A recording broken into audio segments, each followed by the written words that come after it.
Hey, Asgard Studios, good morning.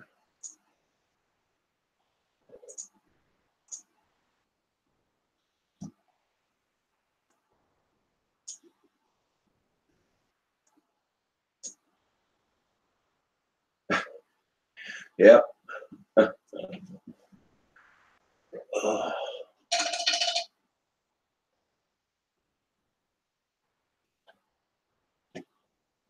And I had to. Yeah.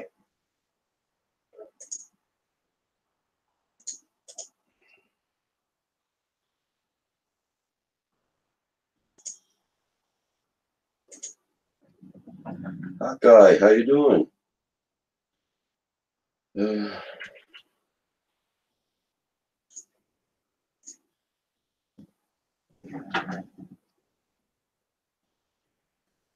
I'm doing pretty good, doing pretty good.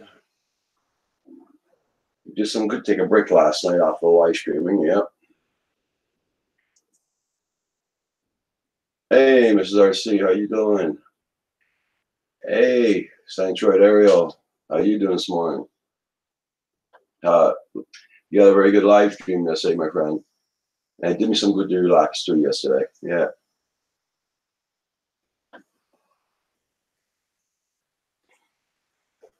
Good, good. Okay, yeah, I got tired of going through the editing. Go here. Okay. Oh, thank you there, Mrs. RC. Yeah. 400, AJL, good morning, morning. Nature's Beauty. My Road to Thailand, Anthony Benson. Good morning to all. No problem there. Central Mark, no problem at all.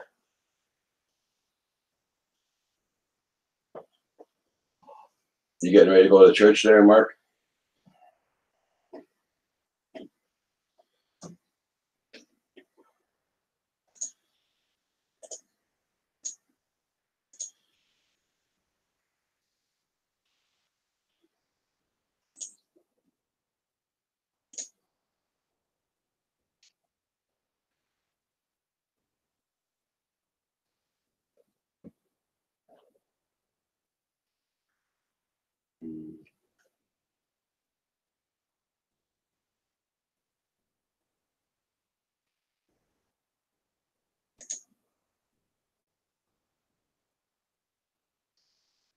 I was waiting for an answer like that.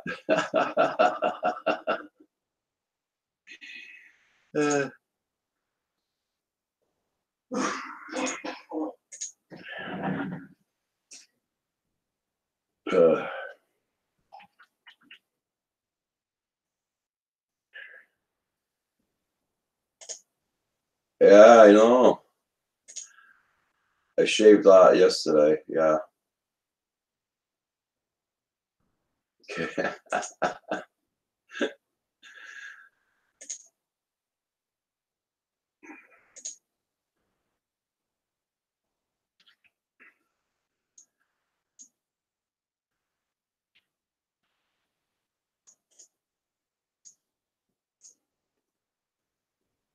uh,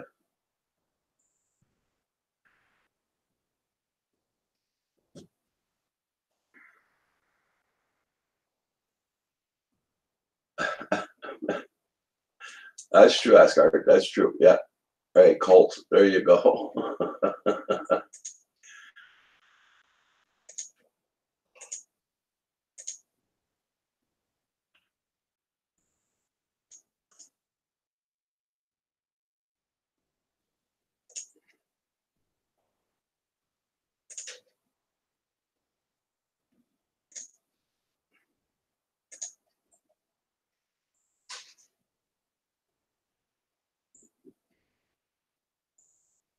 Oh, thank you.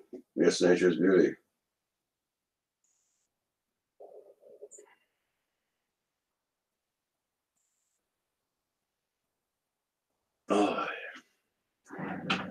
What? 400 drinking the Kool-Aid?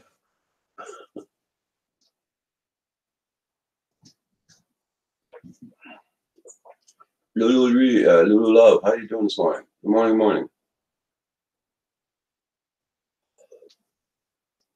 Yeah, I took a break last night off a live stream. I guess you guys noticed. So did some good. I relaxed.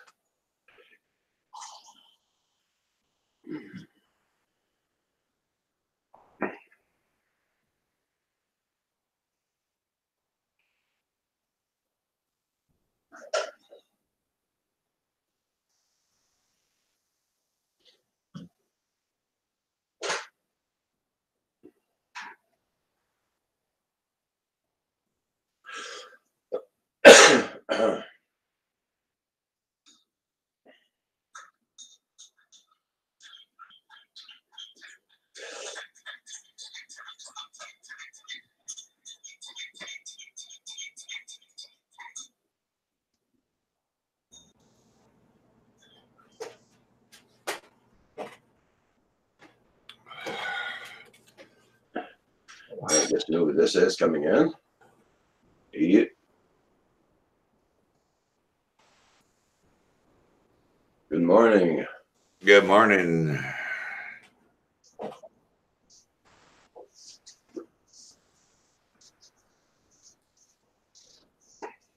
Mute that. Pop that out over there. Yeah. Hey, we got her working. We're in business. Good morning, Roger. Good morning. Good morning.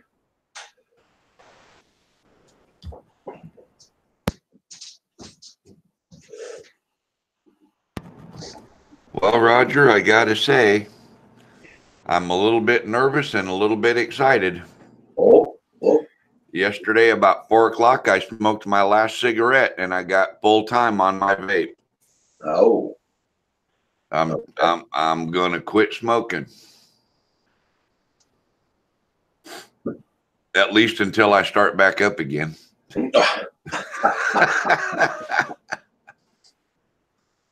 I quit 8 months once. 8 months straight. And I started back up. I did the same thing a few years ago. Yeah. Yes. Well, happy St. Patty's Day. Pat's Day today. Oh, is today the Lucky Irish Day? Yeah. Ah, shows you how much I pay attention to the. Everybody's asking, I think, why I shaved off my beard yesterday. So I'll wait till Centroid gets in there. Hey, I'm here. Hey. Working on my probably my worst 8 months of your life. No, not really. I did gain weight, but I was working then, so it wasn't so bad. But I started up because I had to take care of my 2 family members that were very sick, and that's what got me starting up again. Stress will do that to you. Yeah. Are you having video issues there, my brother? No, just got to set the virtual cam up. Hey, you're going to put makeup on, and you'll be ready. Right, Centroid. I'm there. So, there we go. Live stream last night. Congrats. I'm very happy for you. Well, it didn't start off that way, but it did turn out pretty good. I don't know what happened. I set up the event like I did with Val's, with the timer and everything as a planned event. And when I went to start, I hit stream. It started streaming, and thank God my wife is there because she goes, you're talking to yourself right now. You're not live. I'm like, but it says I'm live. She goes, no. And it was just a fiasco. Now I had to drop that and just go to the stream live now thing. Got it going and everything went well. But I appreciate your help, Roger, with calling Paul. That was very useful. Yeah, I don't use that schedule thing anymore. Yeah. I tried that and then because using vMix, it controls it, right? It starts the stream for you and stuff. When you click stream, you're going. Yeah. So all I do with the YouTube is set up the title and the description in the stream now, you know, and then I monitor that and make sure that I'm live. Yeah. But I don't schedule. It kept, because what it would do to me is I would hit my button on vMix to start streaming. Yeah. And then it would start streaming Google Hangouts, and I was running 2 streams into YouTube at the same time. I've had mixed success with it. I'd say I'd had more success than not, but at this point, I'd rather not take the chances anymore because it was a fiasco. Yeah, just go into the YouTube streaming side, set up your title, set up your description, and then push that off to the side and open up OBS or vMix or whatever you're going to use and do it that way. Yeah, that's what I'm going to do. 100% agree. Today, guys, I will be getting off at noon because, and this is true, I'm going to the church. So good for you, Roger. No, it's my 2 great granddaughters getting baptized today. Oh, absolutely. Oh, can't miss that. No. Yeah. So, and decided to get baptized on St. Patty's Day. So Roger, you legitimately went off. You didn't not want to go on last night. You were doing that just to be kind to me. You wanted some time off. No, I really wanted to relax last night. Good. Well, I was glad to help then, because it did turn out to be a really good stream. The conversation got real heated there about everything, and even Louis P. Floyd joined after a while. I don't know if you were there long enough. I was there for about 10 minutes, and I got off. I looked at a good. I started looking at a series on Netflix last night.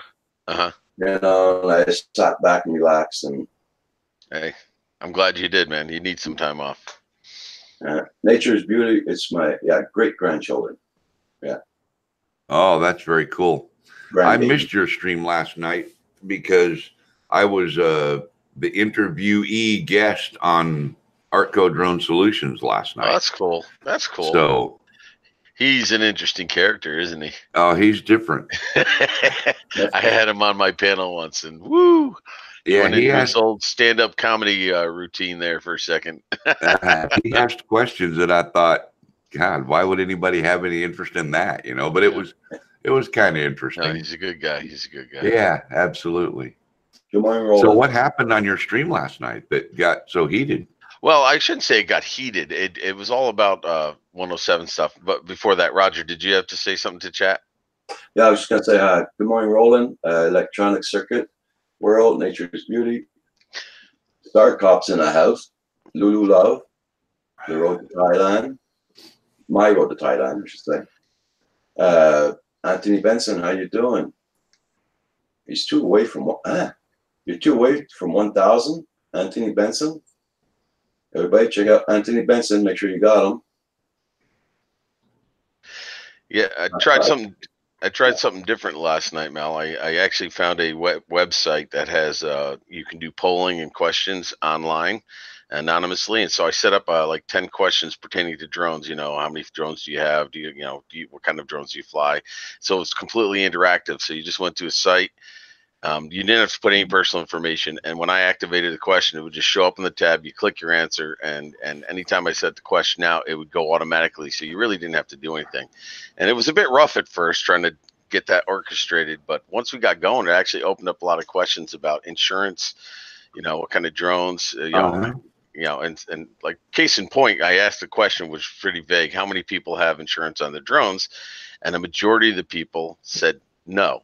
And then we were wondering why, and then you had to look into the fact that you had a lot of FPVers in the channel, so most of them don't have insurance. They're just going to fix it themselves. So it brought up why do people not have insurance? Oh, well, you have these categories. So, but then it turned into the question of 107 rulings, and why are they making such restrictions? It became a very informative thing. I had about 5 people on the panel, and it was actually very good. People seemed to be happy with the information that we were trying to put out there. So wow, I'm sorry I missed that.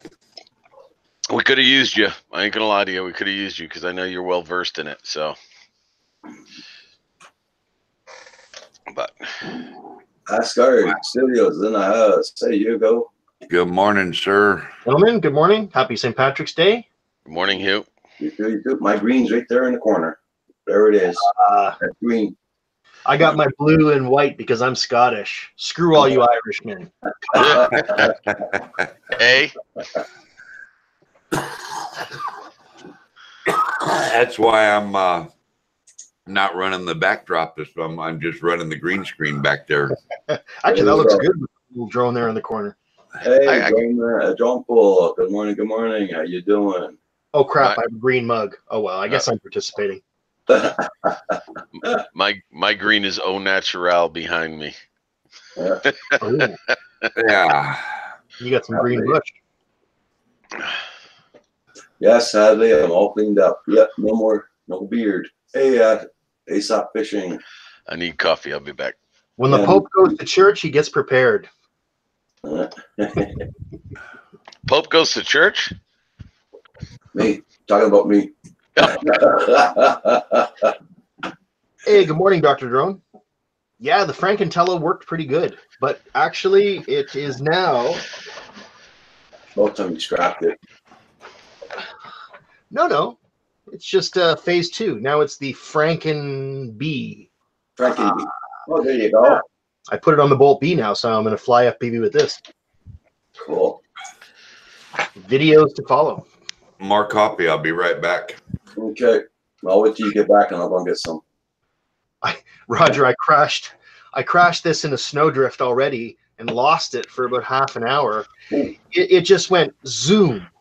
And the only way I found it was by going back to the GoPro footage on a very large TV, and I saw exactly where it fell because it made a hole deep in the snow, right? And literally it fell 5 feet from me, but I couldn't find it until I looked at the footage.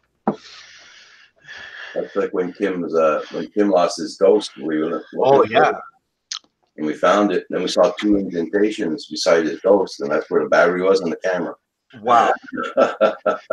I'm surprised you guys found it because there was a lot of snow when he was flying. Man. And if it's that light stuff, if it hits it, you never know if you're going to find that impact crater either. Yeah. Good. Exactly, right? Poof and fly, cover it right back.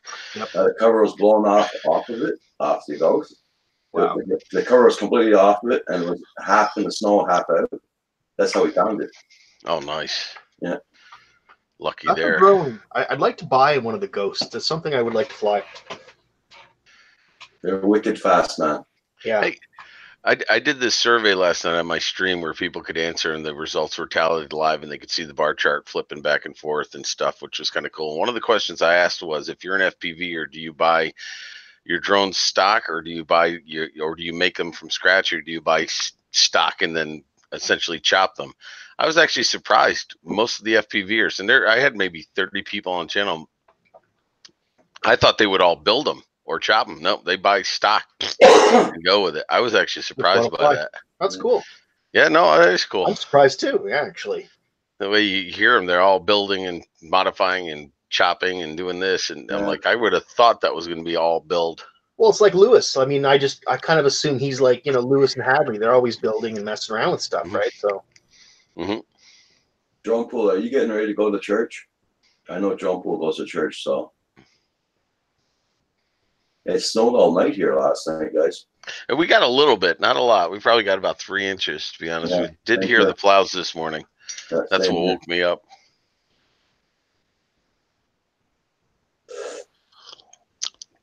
Hey, has Mitch been on lately? I haven't seen him go live lately. No, Has I haven't seen him. Has he been on vacation or something? We don't know. know. Yeah. Night trains. Probably getting the rest of the week off. Okay, there you go. Hadley's famous in the house.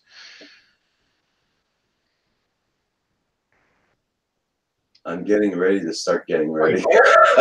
There you go.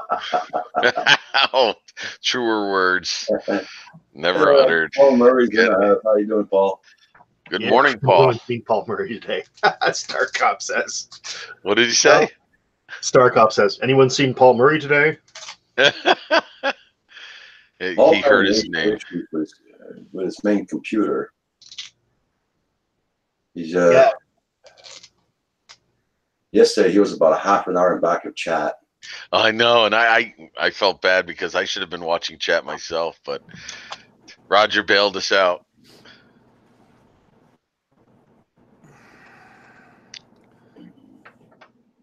Hadley, I'm doing well, thank you. I hope you're doing well too.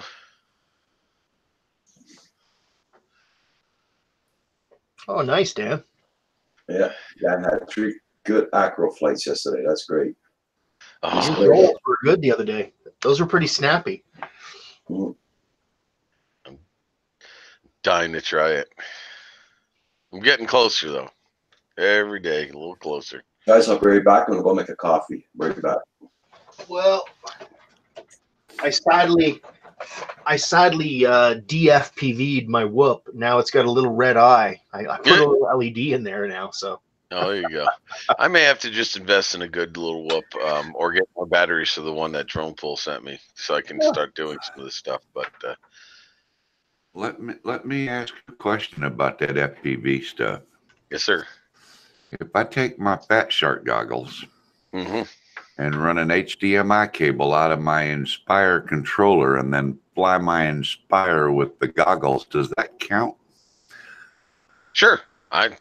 Yeah, sure. FPV just I mean, first view. I can't do flips and barrel rolls Well, and that's not stuff with FPV. the Inspire, but FPV to me just means first person view. If you're Exactly. watching what they're watching, you're good. It's just, I mean- I was thinking about that this morning. It's just that acro stuff has become synonymous with FPV, but it's Yeah. not. FPV No, it's is not. FPV. I mean, okay. For all intents and purposes, if you're looking at your controller because you got your phone, you're actually kind of doing FPV in a way because you're looking at what the drone sees. Exactly. Right.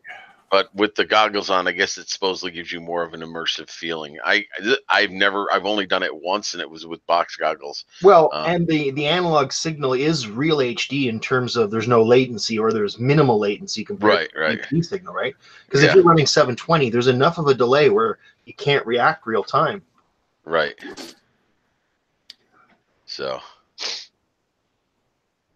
yeah. Got it. My goggles are coming in this week, I think. So I was messing around with that little whoop yesterday and decided to do some weird light photography with it. it's kind of cool, actually. I wasn't sure what it was until I got a close up on it. It's the whoop, and I just put it in the center of these little finger lights. I don't even know what they are, but I bought them from China for about $2. Excuse me.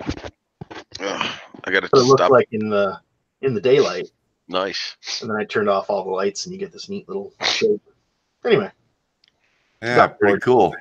Pretty creative. I do weird things. Well, we'll leave it at that.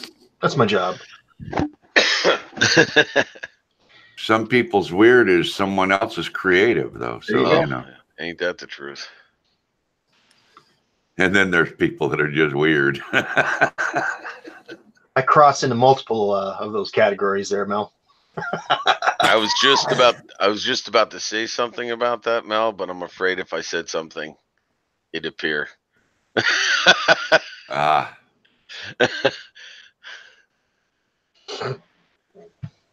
Submit for inspection. That's what I should call this photo.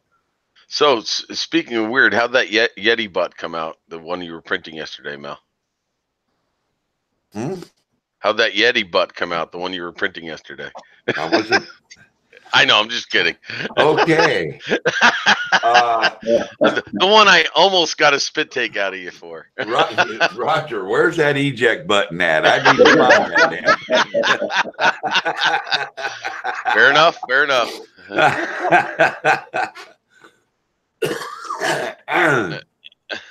Oh God, that's funny. Did you get that print done though? Did it work out for you? Yeah, Whatever it is. Hey, Oh, wow. I can't That's- see it now. Oh, my God. That's so cool. that's called a go float. Okay, so Oh, you my can God. nice. Okay, So it's buoyant and it holds the camera above water. it holds the camera below water. Oh, you want it to go? Oh, you want it to go below water? Yeah. So you're gonna hang it from some sort of float, No, that is the float. That's a boat. It's hollow. right? Yeah. So okay. Okay. Okay, I got it. So the boat's now- gonna keep whoa. it from the boat's gonna keep it from sinking. Uh-huh. There you go. The overhead structure, Yeah. is to hook it with your drone and pick it up and carry it out in the lake and then Sweet. unhook it and go back and get it later. Oh, that's Sweet. awesome, Mel. That is is so cool. freaking cool, bud. That is good. And- That's a great idea. Genius. And that's inspired by Art. Art Arco. Yeah. Very cool. Now, see, I could go into a whole math lesson about displacement of water and seeing if that thing can displace enough water to hold the camera and everything above. So I'm assuming you've tested it, obviously. Well, let me see if I can figure out how to do this nonsense. Mark, you got to realize the camera and the case of the camera are also made out of buoyant materials. Oh, they are buoyant once the camera's in there. Oh, yeah, it's waterproof. Oh, right? no, they'll sink.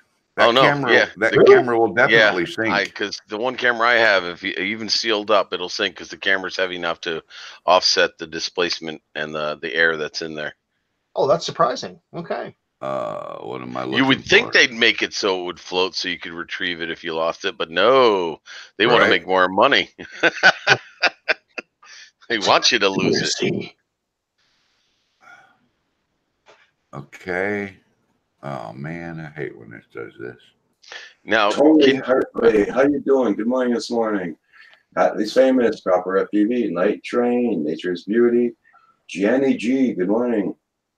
Drone Pools in the house. are you gonna? Oh, sorry. Dr. Drone, Legwork, Paul Murray. Paul, I sent you a link. I don't know if you got it or not. You might be having problems getting on this morning. Yeah, I think he's having problems. Roland's in the house. Drone Tread on me. Good day, good day. Now, Drone Tread on me says 90% of his snow's melted. Well, thank you. You're lucky. We got more last night. drone bums in. Mel, will it sink if it fills with water? Are you gonna cap that thing? Do you know? I'm gonna fill it with foam. Oh, the spray foam. I was about to say, yeah, Is that would be a good idea. Are you able to see that video? No, I didn't see it. I'm sorry. Well, You can share a screen if Roger will let you, I think. I'm trying to do a share screen. Share that screen over there. Select. Oh, you have multiple screens. Oh, there we go. Now it's working. Okay. Okay, now I'll play the video. Can you hear it? I see it. I can't hear it. But Well, there. I'm holding it upside down. Yep. I'm using my Osmo Pocket to film this.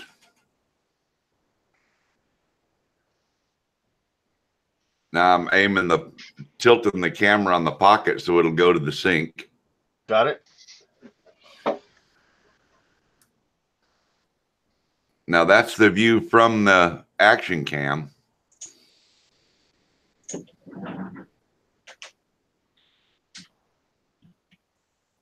So it's underwater now. There you go. That's pretty buoyant. What'd you make the material out of? I mean, was it PLA or ABS? Yeah, PLA. Okay. And if I make the hull bigger, it'll actually withstand a if I make the hull bigger, it will displace water better. Archimedes principle. And make it so it would like take a little bit of wave action or whatever, you know. Make it a little more stable, yeah. Yeah. And I was thinking about you can put some outriggers on it. I thought about that too, but then you see the 4 holes. That's what I ran my coat hanger apparatus through. But my thought was that if I print a lid that would snap into it as well, then once I put the coat hanger in and notches to go around the coat hanger in the lid, snap the lid in, and then take one of those holes and stuff the nozzle of one of those cans of spray foam in there and fill it up with that spray foam you squirt between the cracks in the doors and the windows when you're building a house. Then even if it does sink, it'd still be somewhat buoyant. It would still that stay foam at was the surface.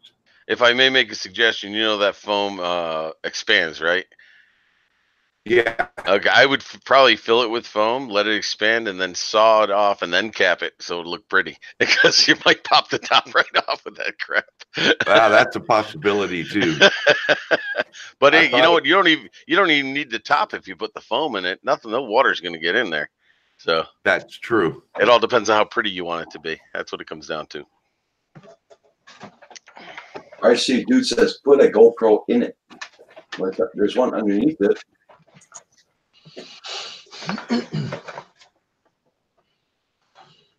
Yeah, the whole idea is to float the camera at the surface of the water, shining into the water. That's a good idea, though. It's really cool. And you know, Art showed it to me the other night. He gave me the idea to build one. He had about a foot-long piece of 1x6 deck board that he stuck the mount to for a GoPro on. Mhm. He thought, yeah, I'm gonna, you know, but then he was worried about the foam breaking loose and dropping the camera. hmm I said, stick a screw through it, the mount, the sticky mount that you use to slide slide the attack. Just stick a screw through that and screw it to the board. Ivy, good morning. How you doing? Proper FPV, Star Cops in the house, rolling. RC Dude, gotta be famous. And Washington County News, good morning. Pleiadian, Science UFO Builder. How you doing? Or Planetine? Sorry if I mixed up your name. And Mr. Crawley, Mr. Pardon? Crowley. I say Mr. Crawley made it in too. Mr. Crawley, I don't know what Paul's been missing in action. No, he was here. I saw him type. Yeah, I know, but I mean, he's not He's coming not on. in the chat. Major problems with his computer.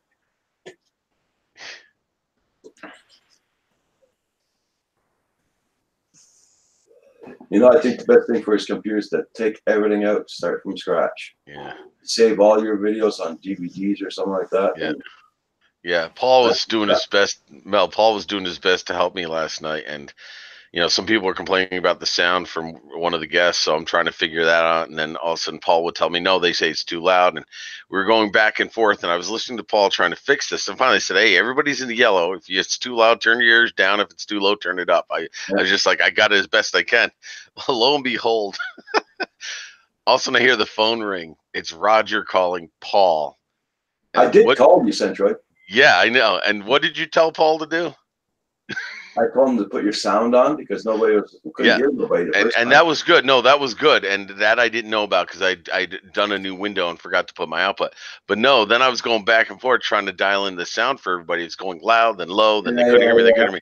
Then Roger calls Paul and says, Paul, you need to fast forward your chat. Yeah. Oh, yeah. Yeah. Paul was feeding me information that was old, so I'm fixing things that were already fixed, and it was back.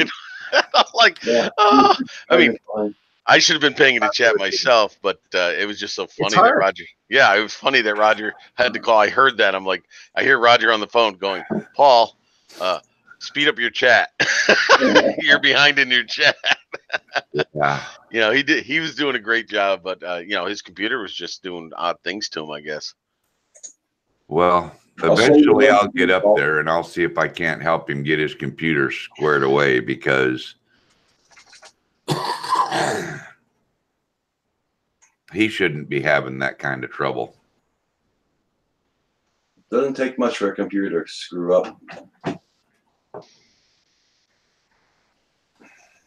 Oh, he's still in there. I see him. Yeah, I know. I just sent them the link again. Yeah. You still didn't receive it. Canada Post, man. It's like, you know, email from Canada, same thing. Slow. So. I'm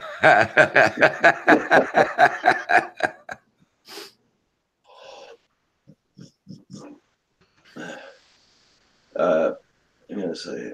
I'll tell you what, Roger. I'll forward it because I was able to get to him. I'll forward it if you want from mine, just in case. I just sent him another one, so he must be getting it. If he doesn't, yeah, forward it to him just in case.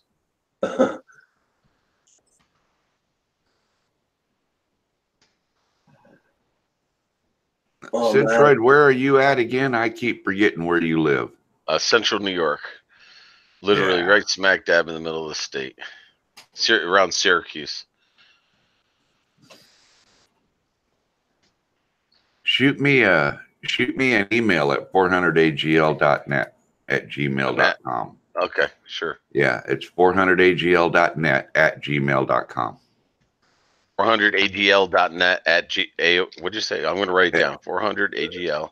.net at gmail.com. Gmail.com. Yeah. Yeah. Gotcha. Yeah, tinfoil man. All right. He's Paul Murray's net zero, I think, right? I'm not sure. I'd have to open up my email. Well, it's sent, so we'll see. It was. I think I'm good. So, Paul, if you hear, I forwarded it too. So check to see if you got it, because I know he got my mail last night when I sent him something.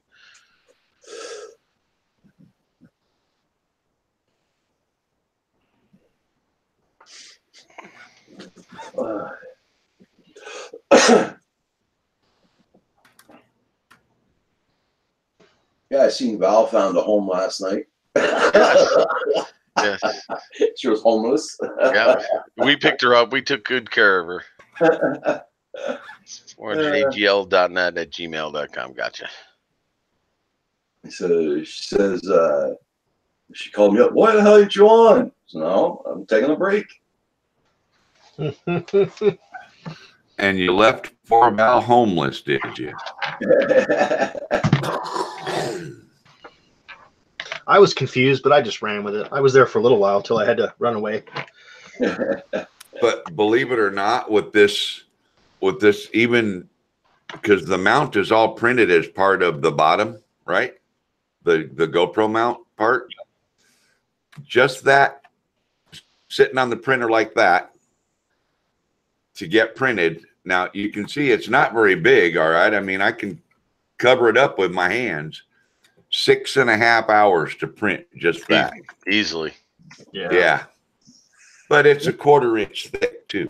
So Mel, here's a question. Now, how are you going to attach the that to the drone? What are you using? Well, that's just coat hanger wire there to make a tripod. Right, but what are you attaching that to the drone with? Any kind of a weighted hook that you can fly over and just kind of hook it like the Batmobile and take it away. Okay, so you're going to put a hook on the drone. Yeah. Okay. Yeah, with like, put a hook on the drone with like a 10-foot lead or a 6-foot lead. That way you don't have to get too close to the water. Johnny G needs 6 more to his 200 mark. Ivy, no more singing.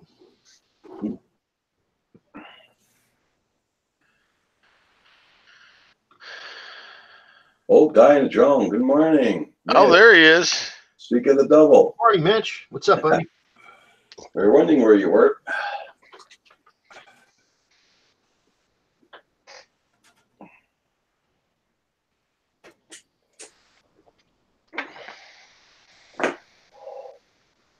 Alexa, Simon says, Happy St. Patty's Day, everyone.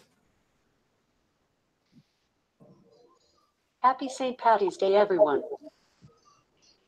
Good morning, Paul. Good morning, Paul. Good morning, Mark. Your email I got, Roger. I never received either of your emails. Good morning, Mr. Murray. Top of the morning to you, sir. Hey, Hugh. How are you? Not too bad. Not too bad. So you still didn't get two notifications I sent you, the 2 links. No, didn't get them. Oh my God.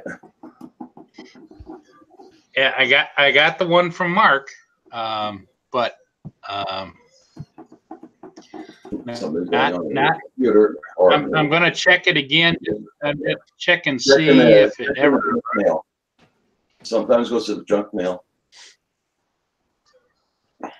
Let me look. Junk mail. Nope. You got Windows 10, right? Not unless you send it to me under the name of Trivia Genius. That sounds like Trevor. Manic Magic or something. Even Starcraft asked if you got his email today. No, I didn't get any emails from anybody. That's weird. You see, we worry, we worry about you. Well, there's days though that I worry about me too.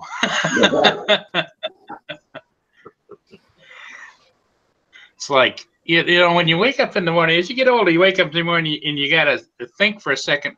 Now, what day is this? And Where am I? Yeah. Who the hell is that beside me? Yeah. Damn, that's a long beard. Look at the beard on that dude. Holy crap. Yeah, I have those mornings all the time. Sorry. That's okay. I totally understand. Oh, hey, old guy just checked in. Am I behind already? Yeah, Oh yeah. you're behind by 5 comments. It's better than last night. He's good. He's good. Actually, the last comment that's up on mine right now is StarCop says, Paul, did you get my email? Now another one flipped up says, Ivy, hello, Mitch. Okay, but the one where Ivy said hello, Mitch, happened almost 5 minutes ago. No, you're okay, Paul. Mel's messing with me again. I'm kidding. No, I'm not. Now the last See, comment, like, watch Paul this. Brennan, Let's see what happens. I'm Hold gonna my type. beer. I'm gonna type what time my computer says. And I want Paul to tell me when he sees it, and then I'll tell you what time my computer says.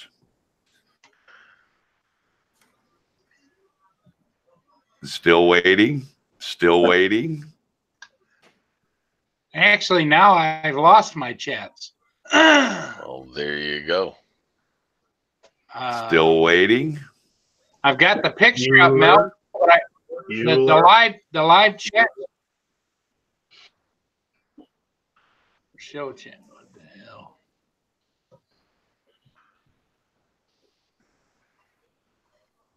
Now my chats won't come up. What the hell? Yeah, I think your computer needs a major overhaul. Or a new one. I think it's operator error. Early call in the morning. Yeah, my live chats won't come up, so I'm going to refresh the YouTube portion. See what happens.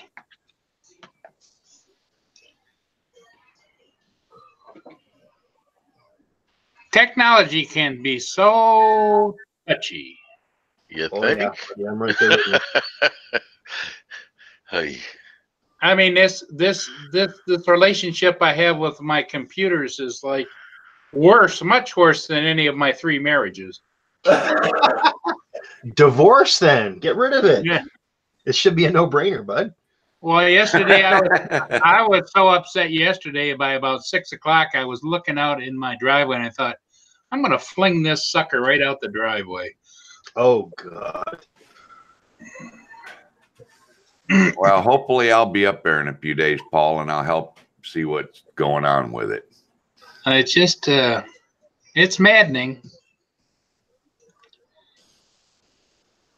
It's still,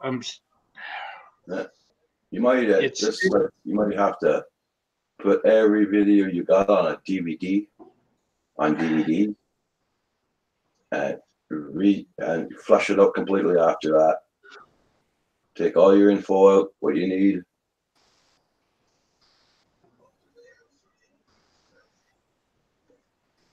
okay, over on my YouTube, it's just the circle going around, the circle going around, the circle going around.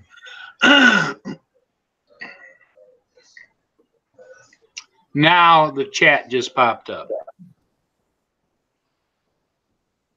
Centroid just popped back up. Okay, it just popped up and says 8:42, and it's 8:44, right? My computer's showing 8:45, but yeah. Yeah, 8:45, 8:42. So that's three minutes of lost. Yeah, see, so there's no reason that should be happening to on your thing, on your system. Redneck Channel's in the house. Lincoln Essential Coins is in the house too. Good morning. Good morning, guys. Mel, the other thing it does is just recently, when I'm over on Hangouts, everything is just working fine. But when I go back over to the live stream on YouTube, that, you know, the progress bar in the bottom slowly starts to slow down. So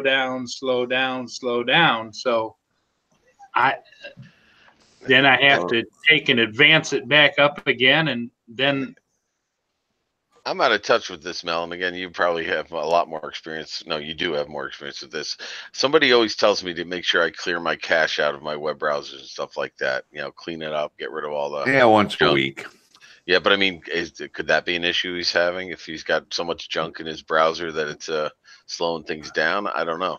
I don't know what cache is, Well, but that's all temporary memory storage and things like that. And usually, for your system resources, for the basic stuff that your computer needs to operate, as long as you shut your computer off once a day and start it back up again, like turn it off and you go to bed, start it up in the morning, you're refreshing all your system resources that your computer needs to function efficiently. Right. So as long as you're doing that, if I start noticing that I can't go to a website that I used to go to, I'll go clear my cache and stuff, and then I can usually go to it again. But sometimes even that doesn't solve the problem. Right. It's too many variables for me to keep up with. Yeah. Well, for me, an old guy like me, it just makes my head hurt, you know? Yeah. Well, we ought to get on. We should get on Skype, Paul. After we should get on Skype and share screens and let me see what you got going on. Because I'm willing to bet I can tune your machine up a little bit to make it a little better, at least. I know Paul told me he defrags his computer, I think, once a week. Yeah, once a week, and then I always shut it off at the end of the day, and it. Yeah, you don't have to defrag once a week. The only cause for defrag is to manipulate your files on your hard drive so that they are together, so that when your computer wants to look for that file next time, it doesn't have to look in several places around the drive. It finds all of that file in one spot on your hard drive. You should do that once a month, and some people do it once a week, but it's really not that required. And once a month is more than plenty.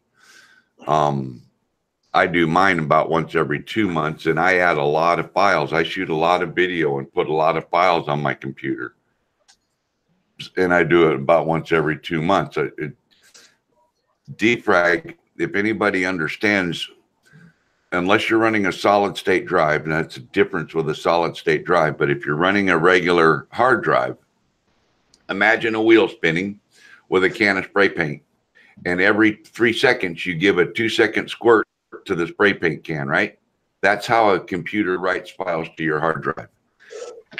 So you end up with that video file or that picture file defragmented. In other words, it's written in several different spots around the hard drive. Defrag the hard drive means the computer will find all of that file and save it in one spot on the hard drive. That's all defragmentation is. Yeah, and fragmentation. It tries to make it contiguous so it doesn't have to jump around. I remember that. Exactly. It makes it easier for the computer to find the file, and thus making your computer operate faster, because now once it does find the file, it's like, oh, I've got all the file. I can give the whole thing to him right now. I don't have to spend another 10 seconds looking for it. So it does speed things up too. Do you have to defrag a solid state drive still? No. Really? No, you don't. You don't have to defrag a solid state drive. Some people do, some people don't. Some people say you do, some people say you don't. In my opinion, you don't have to. Gotcha. So all guys headed out. Yeah. I got a question for you guys. All have transmitters and all that, and you fly. I bought some batteries yesterday. They're called Westinghouse. Uh-oh. Dynamo Alkaline. Are they good? Are they good? Yeah, that's what I'm asking you guys. Are they good? I had a Westinghouse TV that that I care not talk about. So if there's any connection between the companies, I'd watch it very carefully that you don't run out quickly. I didn't even know Westinghouse was still in business. Exactly. This is what I got yesterday. Those are the ones I got. Well, for 24 batteries, it was $11. Oh, I mean, Wow. come on. Yeah, I mean, but they're even if you're on Throne, they're alkalines. They're not NiCads, right? Oh, they're alkaline, yeah. That's why they were so cheap, because they're alkaline. Yeah, but they last a lot longer than the regular Energizer ones. Yeah, but you'd have spent a lot more if they were NiCads, nickel cadmium. How much those ones come up to? Well, Roger, you're using them in a device that once they die, you just throw them away, right? Yeah. Yeah, but those are rechargeable, I thought he said. No, these are not rechargeable. Oh, they're not. Okay. No. Like buying a Duracell or anything like that. Yeah. Oh, okay. But the thing lasts a lot longer than the Energizer ones I was buying. Shoot that bunny.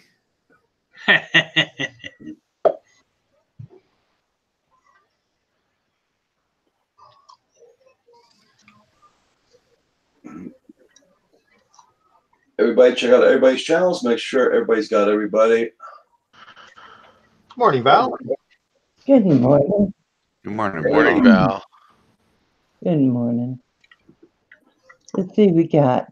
I'm going to pick up my window. Let's see who we got out there.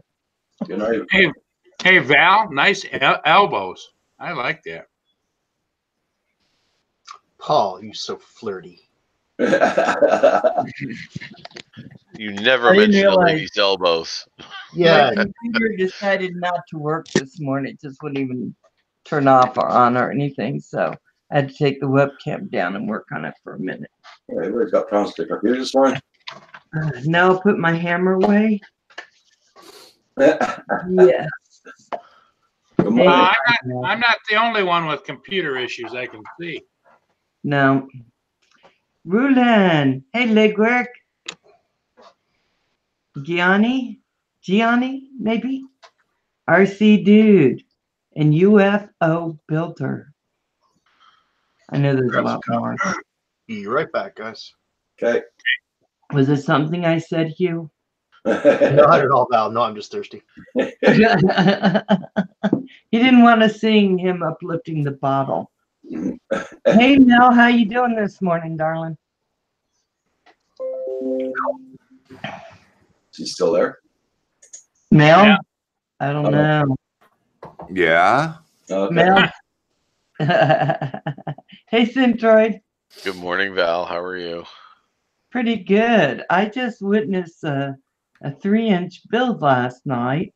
I didn't watch it because I was too tired. Was it Did you see A that? from Interactive? He was doing a 3-inch build last night, pretty late. Okay. Interactive was? Okay. Yeah. Last night I looked at Joe Stan of PV. Oh, really? Yeah. Cool. Oh, yeah? Yeah. That was Tis around the midnight. season. Around midnight. Net train.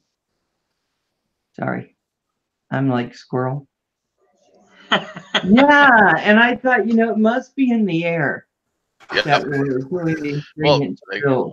like I said, Nate was doing a 3-inch build last night around 1 a.m. So at my time.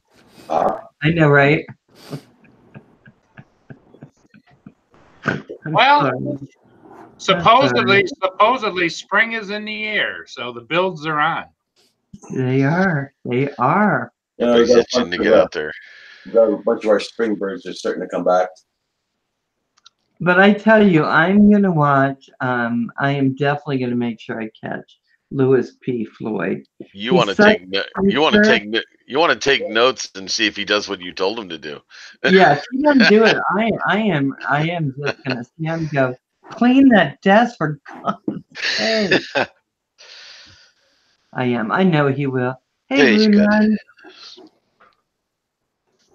Val, I'm closing down at noon today because I'm going to my 2 great-granddaughters' baptism. So, I'll be closing at noon. So Val, what he's telling you is that he's closing at noon, and Val's Life can do what they want to do. If they want to pop on for just pre Sunday night special for an hour or so, you're welcome to do that. You know what? I would love to, but I'm working, so I will be gone before noon, Roger. Actually, I think he's inviting Paul Murray to start a live stream this afternoon. No. Come on, Paul. I can't. Come on, Paul. Crossover, Paul.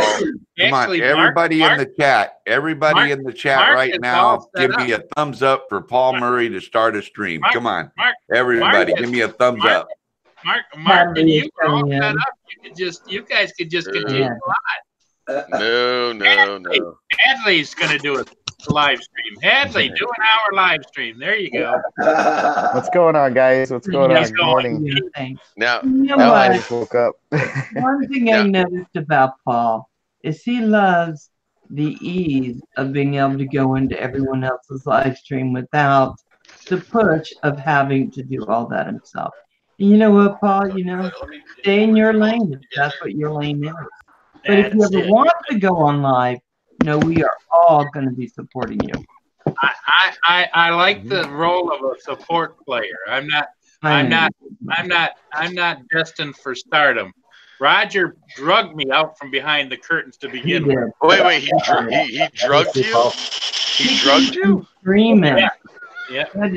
Paul, look at all that. Look at all that support you're getting in the chat to do a live stream. Look at all that thumbs up. There you go. See, you've already got so much support going on here. See? I didn't see anything. What? Too late. It's out there. Too late. I'll be right back. Yeah. Okay.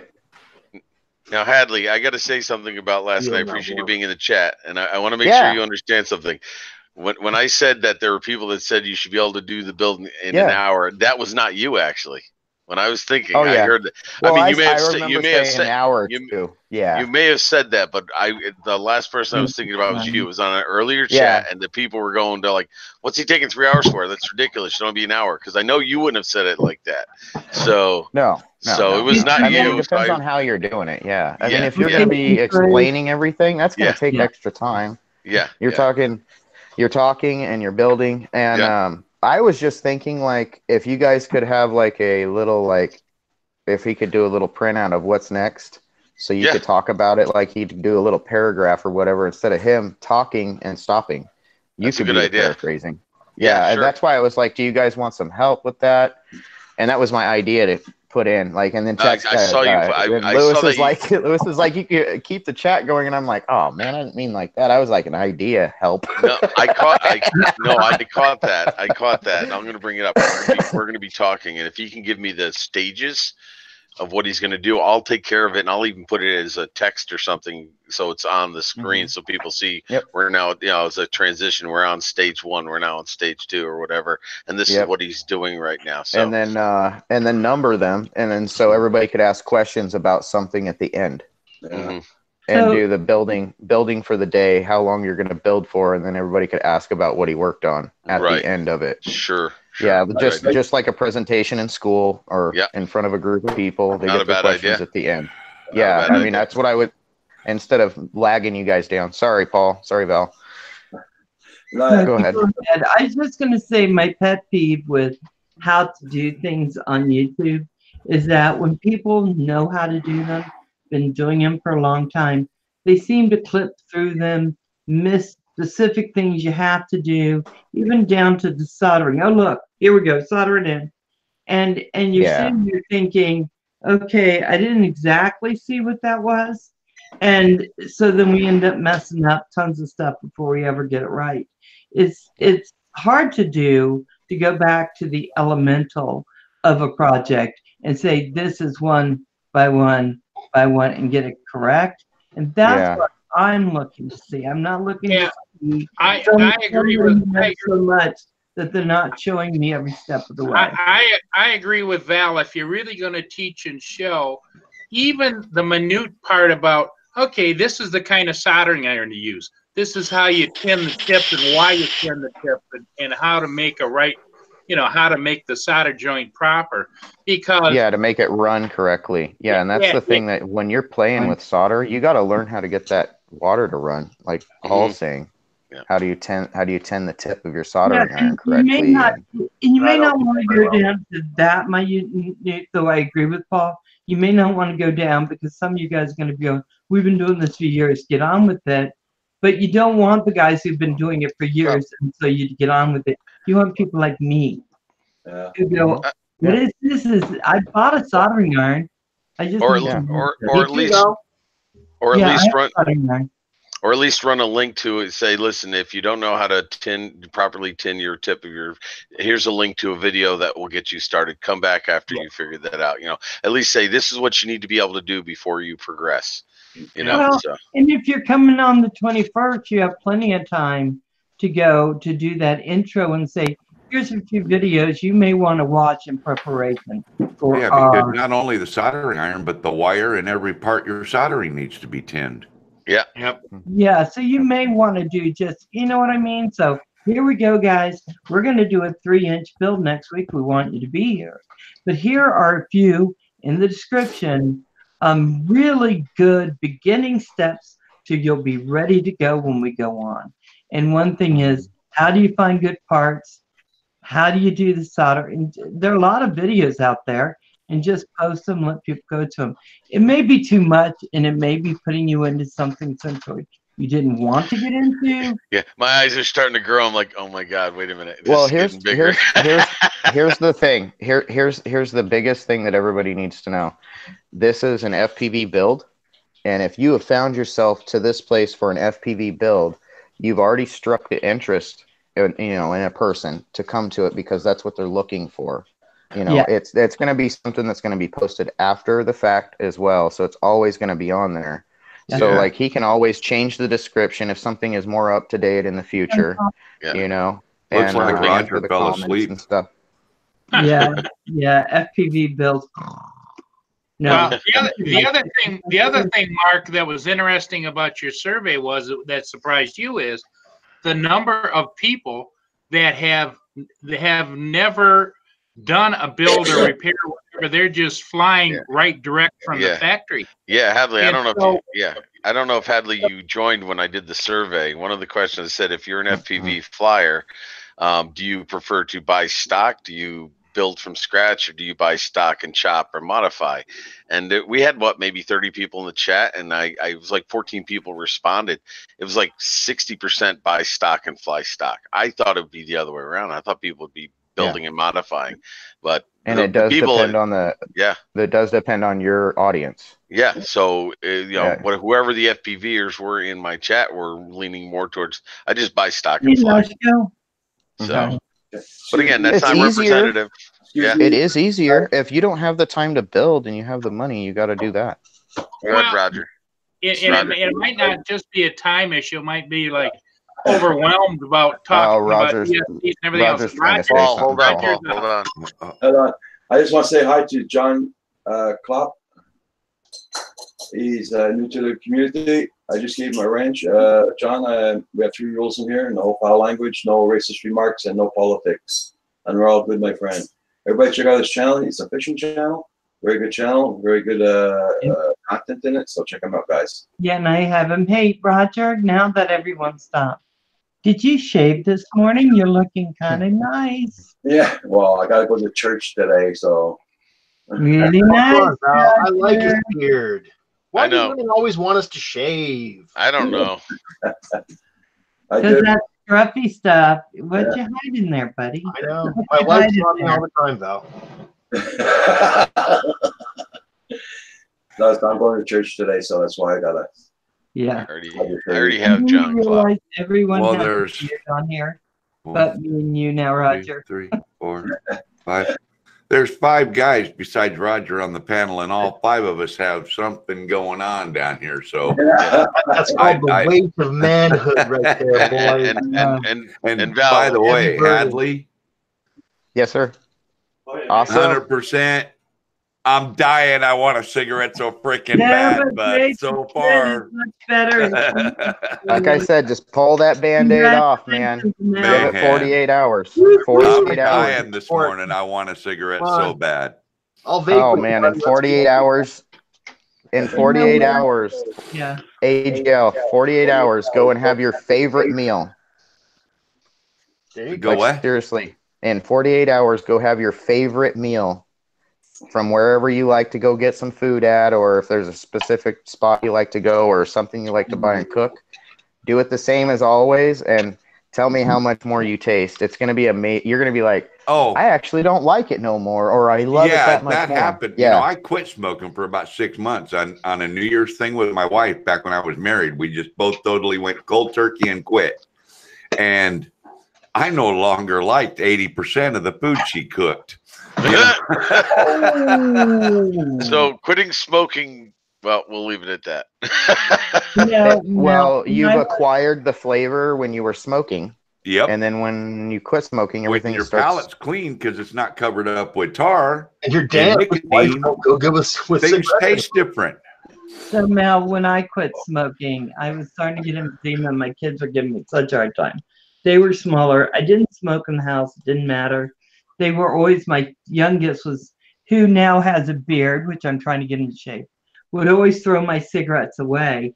But for me to quit and not smoke, every time I wanted a cigarette, I'd say, and the kids said the same thing because we all rehearsed it. Wow, Mom, that's weird because you've never smoked before. Why would you want a cigarette now? And then I go, boy, I want a cigarette. But that's weird because I don't smoke. And then I just kept that in my head and never had a cigarette since. But it's been almost 20 years. Well, that's So good. I know you can do it, Mel. I know you can do it. If I can do it, you can do it. Yeah, Val, but honestly, what's the difference if you're vaping or smoking cigarettes? there's a lot of difference. A big difference. There's a a very big difference. difference. Vape gives your body the nicotine, which is the addictive part of the cigarettes, and it gives you something to do with your hand because the habit of doing something you're right. is a big issue. Yeah. But the tar and all the crap in the paper and the glue that holds the cigarette together, you're not bringing all that crap into your lungs, and that's right. the Fair And enough. another thing they have found, and it was something I was reading about because I follow all the science studies on these, with the new ban and everything. They're trying to pass Really? that new law on the nicotine here in the States. So they did a study on it for long-term use effect, and it found no side effects to long-term use with a specific amount of like flavorings and certain kinds of flavorings. But there was a couple of flavorings that did cause harm. Yeah. But we've all learned about that since they started making these, and we don't use those anymore typically unless you're buying some really knockoff cheap juice. But right. yeah, no long-term damage from this. And I mean, a the lot of nicotine is people- doing the damage. The a lot nicotine of will do its people have damage. resorted to making their own juice just to make sure they know exactly what they're getting, so they're getting good Mhm. stuff. Yeah. I like the wooden It's handle cheap. or whatever of your vape there, Mel. Oh, yeah, it's just a battery, Yeah, that's cool. and it's a decal, but I don't know if it's a NiCad or a LiPo, but I'm guessing in today's world it's probably still NiCad.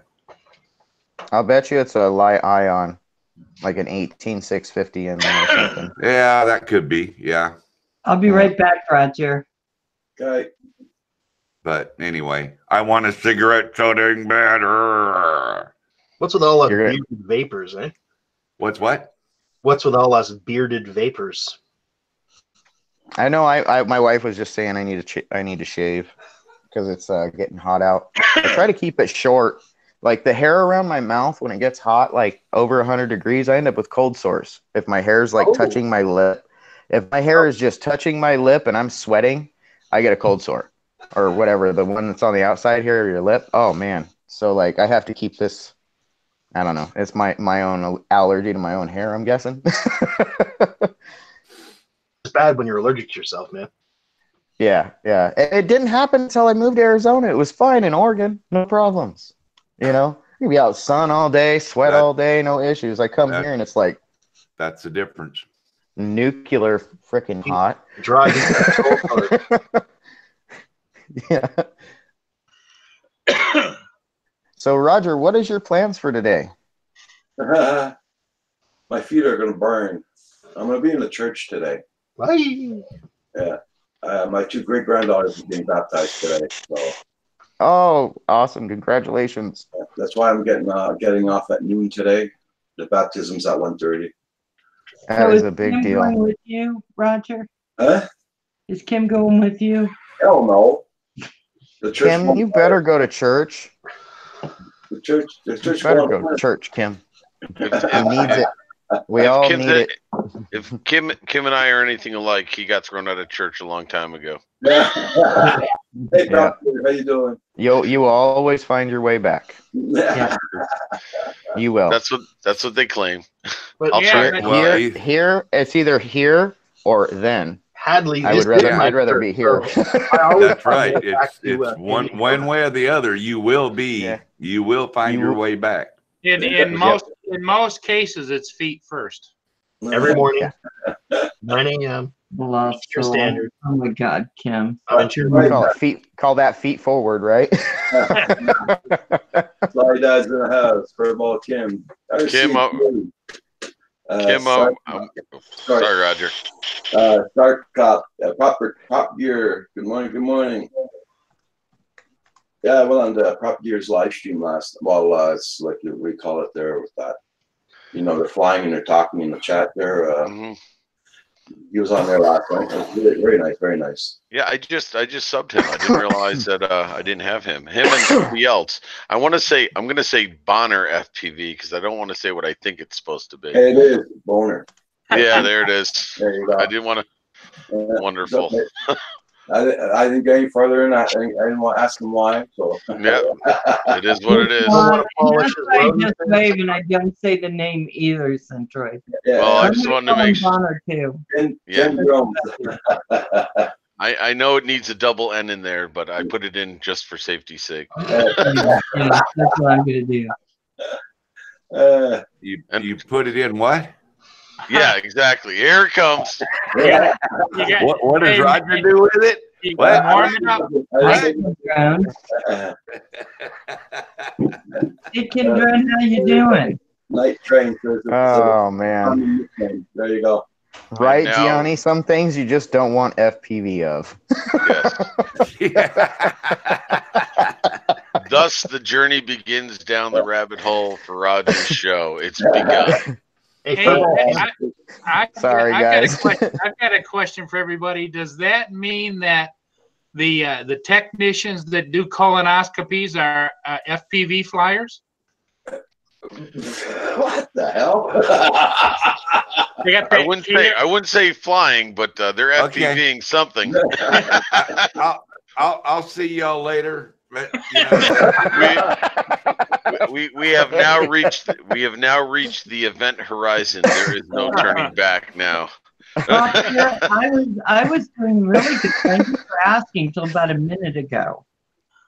And I'll take the blame for it because I was just trying to be nice about Bonner FPV. I'm And just that's saying Bonner FPV. I mean, Yeah. there you go.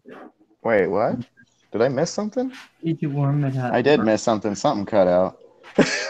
Apparently, I think I warmed up the discussion for the Event Horizon trip down the rabbit Yeah. hole. Oh, I think gotcha. I think they're talking about Woody He planted the FPV. seed.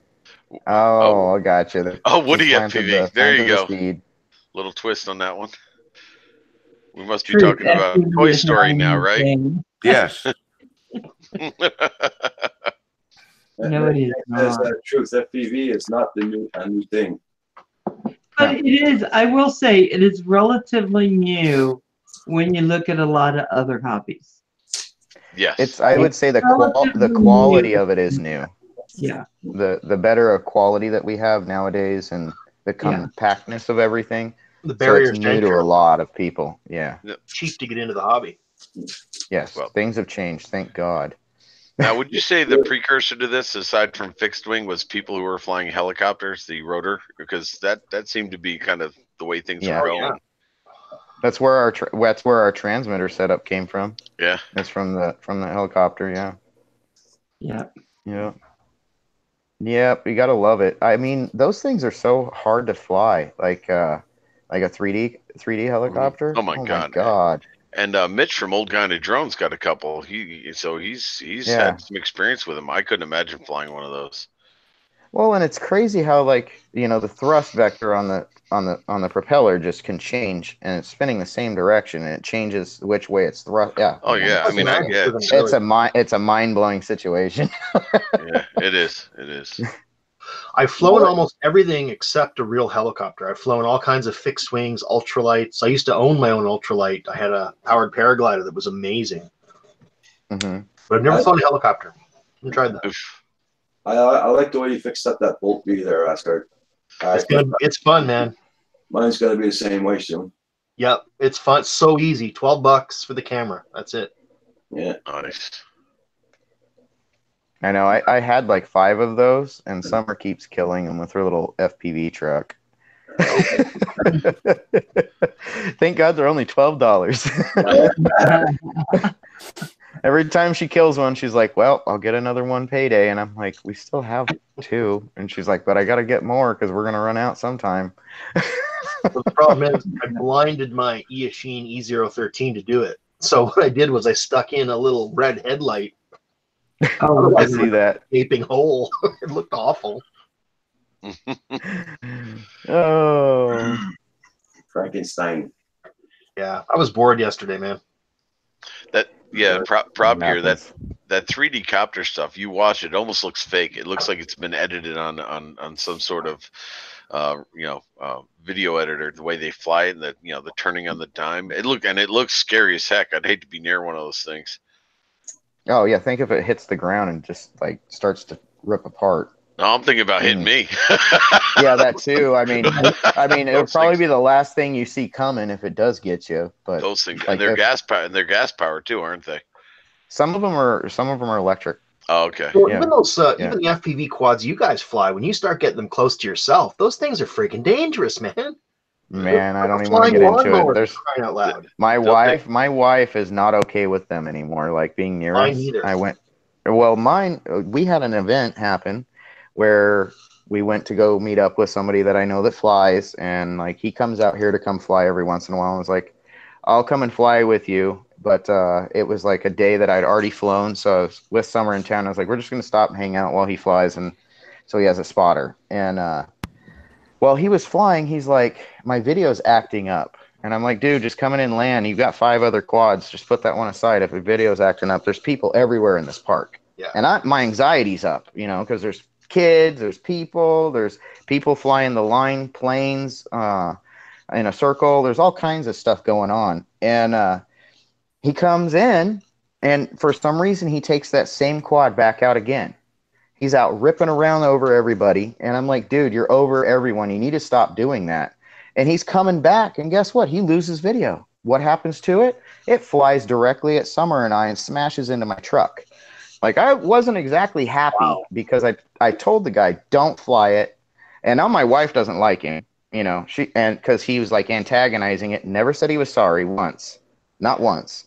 Mm-hmm. So like, I don't fly with him anymore, needless to say, because he's careless. I can't associate myself with somebody like that. It's dangerous. No matter how cool he is, how nice he was, when he picks up the transmitter, he's an idiot, a full on moron. So like, I'm sorry, if you have a quad that's near you and like say someone else is flying and you don't know them very well, be on the alert because they might not be able to control it and it could have a failure and it could come right at you. For sure. Like I literally had to grab Summer and run to the side because I saw it coming. I knew what was happening. And she didn't even see it coming. After that, she had like a massive anxiety attack, panic attack in the truck. She didn't want to come out of the truck because he was still flying. And like the next time I went to go fly with her, it was an issue for her. She was literally scared if I was like orbiting us like I normally do. Like I'll do a little orbit, when we're out together. I don't show it online, but I'll do like a little orbit around us in the car or something or wherever we're standing. Or if like I have a fail safe somewhere and we go looking for the quad because that sometimes happens. Like if the quad's okay, I'll be like, okay, we're out in the desert. Can I do an orbit for our date night tonight to add to our daily video? And you know, she's fine. But that day she was not okay. She was not chill no more, and that guy ruined it. You know, because of his carelessness. I've got a thought about that too. It's like that to me, and not saying nothing about her emotional state about it, but it's like, to me, I would tell her if it was me, okay, and this is if it was me, I would say, you know what, get your big girl panties on, because he's not me. You fly with me all the time. We fly together. We know what we're doing. Don't be afraid. No, that's exactly the way it had to go. You know, just because he's not here now, you know. Don't. No, like, Val. Val. You're married. Val, you're still married? Yeah. So here's the. But what my point is I would try to convince her not to punish what we do because of someone else. You see what I'm saying? So that's where I'm going with that. Here's the thing. I gotta get her to come on here and tell you guys all about this, because after the fact, and 400 AGL is 100% right. She was there when the gun went off, so she has a little bit of PTSD. So that's very traumatic, you know. So when somebody else is careless, someone else comes in as careless, it sets that thing off. But anyways, I told her, you gotta trust me. I've never ever almost harmed you with a quad. It's never been a close call, and you can trust my flying ability, but you can't trust someone else's. And it took two more sessions. She's like, it still gets my heart rate going, but I don't want to run and hide. And so that's okay. Take time. Yeah, you just got to convince her not to let someone else being an idiot ruin y'all's fun. You know what I mean? Yes. So Hadley, let me just say, anxiety isn't logical. No, I know. So I don't think that she doesn't trust you. It's just not logical. When I was having panic attacks, it wasn't logical. There's no reason for me to have them. No, I know. So I will tell you, with your love and your care, it will go away, and you guys will be flying soon. I know. We've been through a lot. Don't tell her to put a good big panties on. You may be eating them, because someone will hit you. And let's not make it all about that either. I mean, because no, it's not. And Hadley, you'll admit this if you also agree with me and know that I'm right. You have in the back of your mind, now that I've run my mouth and told her how good and how much fun we have when we do this, what if I have a component fail and crash after I done run my mouth about how good it is? Right? So, oh yeah. Oh no, I've been having problems with one quad fail safing, so that one I don't do anything with it that's like that. And when I do my orbits, I make sure they're far enough away, and when I put it in the editor, I zoom in. So and I put it down to 30 frames a second for our files, so they're smaller. Yeah. And so that's the other thing I do. I like, the last thing I ever want to have happen is for me to make a mistake with my drone and hurt anyone, especially my own wife. Exactly. I'd rather hit myself with it than her, 100 times have over. a component failure and cause it. I defer to something that Louis P. Floyd said last night, which I think are two He's very exactly good rules. Right. That number one, exactly 100%, man. You make sure that there's nobody around, that there's no risk to anybody, and then there's no risk to people, and then you worry about the laws that you have to follow. But the two most important things are people, property, damaging anything. Yes. If you follow those rules, there's no guarantees, but you're usually okay. And it's obviously this guy does not follow those rules. And at this point, Roger, did you want to take a chance to tell everybody who's on the panel? Roger's blowing his nose. He'll take advantage of it. Give him a second. The only thing I would say is Val is representing the female perspective. And what I have noticed in my years is women don't always express themselves logically like men think. Careful. They go into what the hell? Careful. Now listen, it's coming. Where is listen. No, you are I'm saying. I'm bowing out of this one. they don't think like we do. They think emotionally, and they go into the mama bear state. Also, And the divorce. mama Just bear done. state is they want to protect everybody around them. Oh my God. But the Oh, mama no. bear state is logical, though. Let's give them credit there if you're No. going to say that. It's like in nature. There's the mama bear state is a state that they've studied whereby they want to protect everything and everyone around them. So the difference in what a woman does and what a man does is so minute is not to answer. Hadley had that protective instinct. He had the Papa Bear up because he was getting really upset. The only mistake Hadley made was the minute that guy wasn't listening, Hadley should have packed the little woman up, and he should have left. That's the only difference, because he had Papa Bear up. Men have very protective instincts, which sometimes gets them in trouble. They say ours will act them out if we have to, because we're always seen as a little bit more like prey. Men are stronger, men are faster. What are we going to do? So we act out and become bigger than life to protect ourselves. But Hadley was being very protective.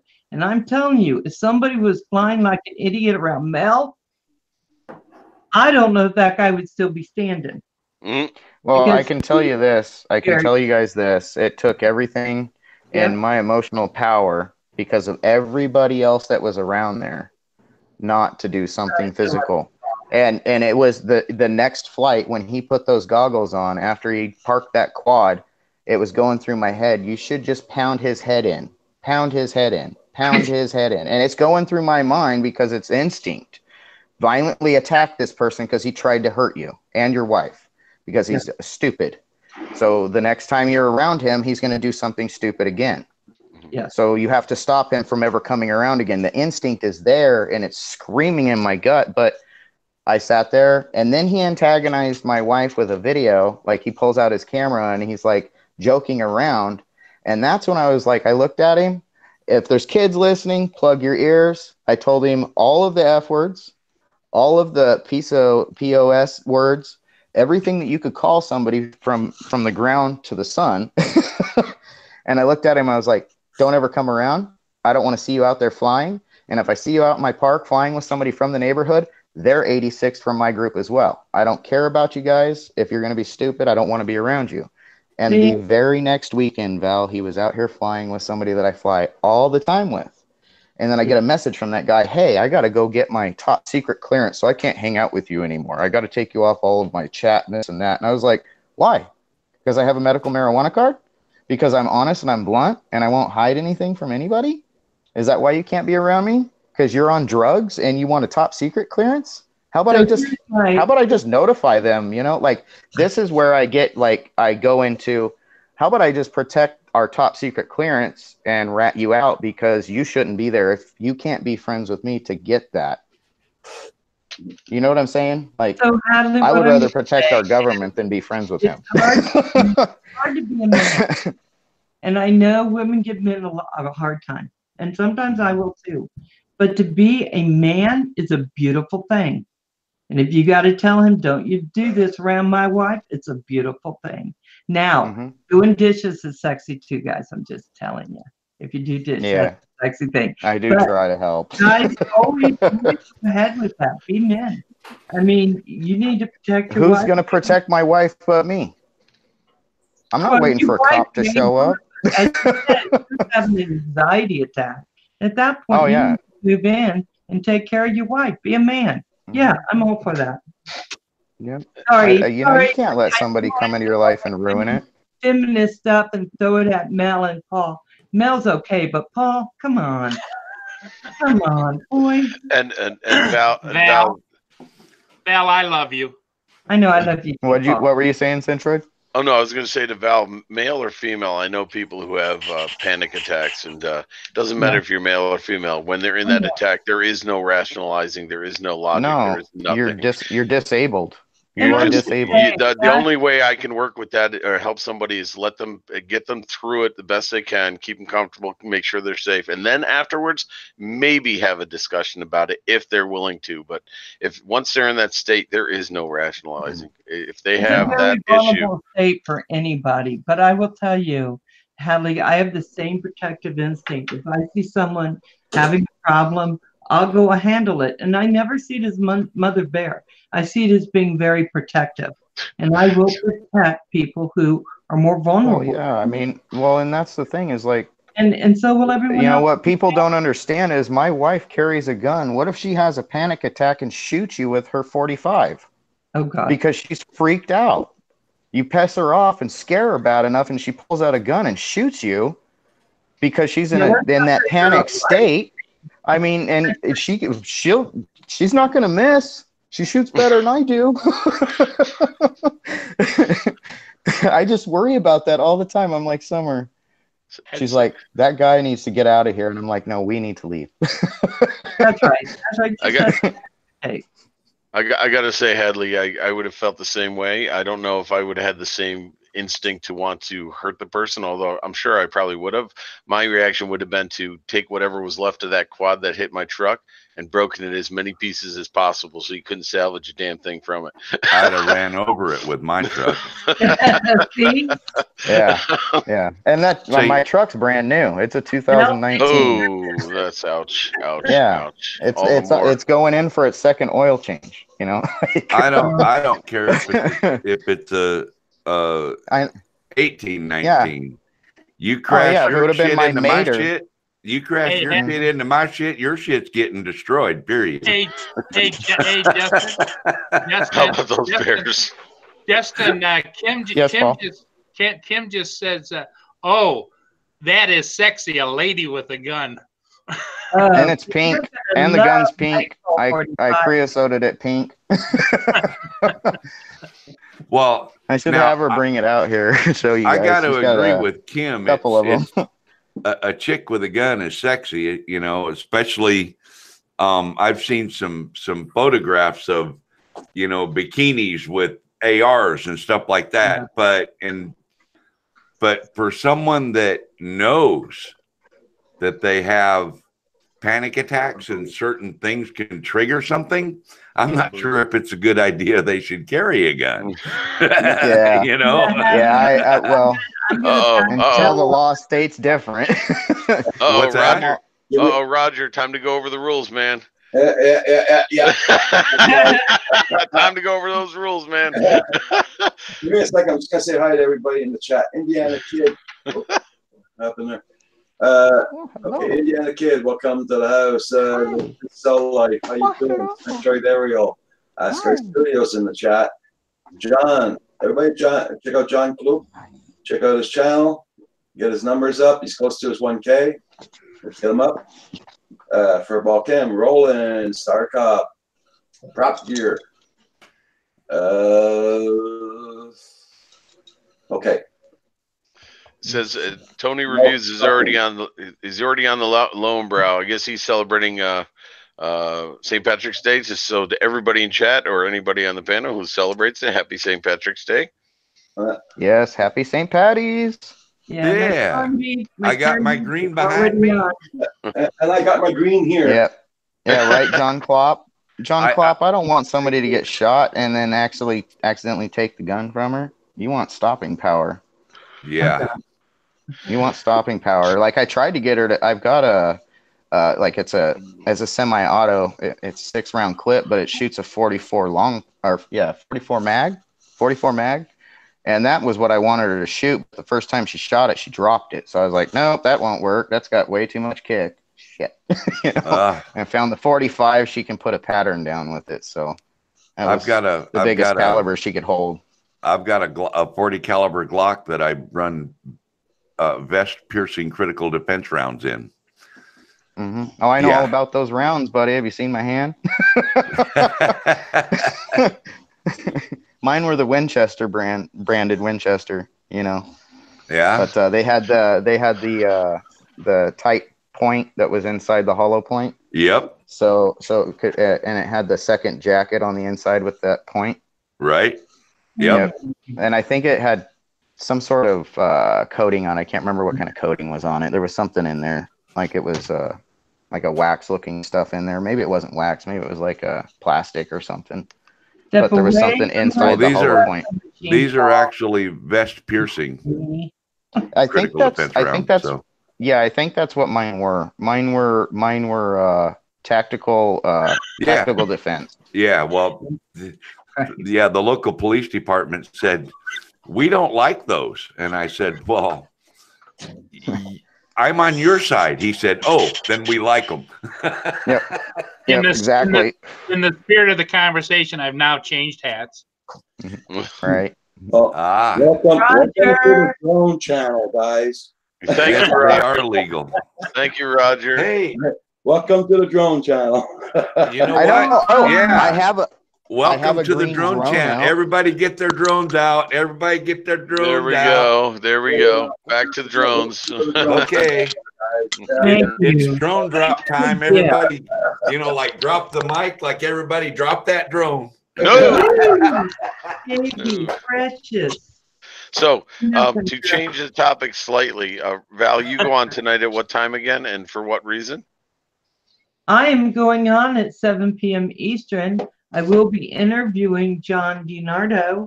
And guys, if you haven't seen his stuff, you need to go before the interview. Look at his first video and then look at his last video. It's such a vast difference. But anyway. Transformation, right, Val? Yeah. Yeah. Oh, and as all the drone flyers have, but he does a beautiful, beautiful job. So anyway, that's going to be fun, and that's tonight. And then on Tuesday at 7 p.m., I'm going to be interviewing Centroid. So we're going to talk about his bedwetting. We're going to talk about his wedding. And if anybody has any insight or insights about Mark, please email Val. Yeah. We'd love to hear all about it. The only thing I know about him is he co-authored "Warm Her Up and Shove It In." Oh Lord! Oh my God! And Roger, poor Roger. I know, right? His packet is mine are nearly all packed to fly. Pack is loaded up. Just the throw on the quads. There you go. Night train going flying. Indiana Kid is a breeze. It's my favorite guy. One of my fun fans. So okay. Nice. Well, hey Roger. Yeah. Thank you for letting me join the panel and cut up and have a good time and join the conversation this morning. But it's time for me to go make some breakfast because I'm hungry. Okay, cool. So I'm going to bow out and tell everybody bye. Bye, darling. Mel, take care. Have a good day, everyone. Yes, and fly safe today. Absolutely. I think I'm going to, in fact, be flying. I think I'm going to take this little guy right here out today. I haven't blown this in a while, so I think I'm going to go run this one today. Very nice. Awesome. Anyway, see y'all later. Happy St. Patty's Day. Take care, Mel. Thank you for coming in. So can we beat up on Paul some more? No. He's having a computer. We're feeling really sorry for him today. Oh, furball, you know me. I gotta have a quad on camera at some point, Got my I'm legal. Did you see this? My wife went through and made everything legal because I was going through my email and I got an email from the FAA saying that all your drones have to be labeled with your FAA registration number. I have a label maker. I know, like my wife went and bought a label maker. She comes home and she's like, "Is it okay if it's paper?" And I was like, "What are you talking about?" She's all this thing that your email. And I was like, "Oh no, it needs to be plastic at least because I sometimes land in wet grass or, it's going to take a little more abuse than paper." And she went back to the store and bought some more, and it was plastic, and she labeled them all. I couldn't believe it. She's like, "I don't want you to get in trouble." I never see anybody. Man, I'm telling you.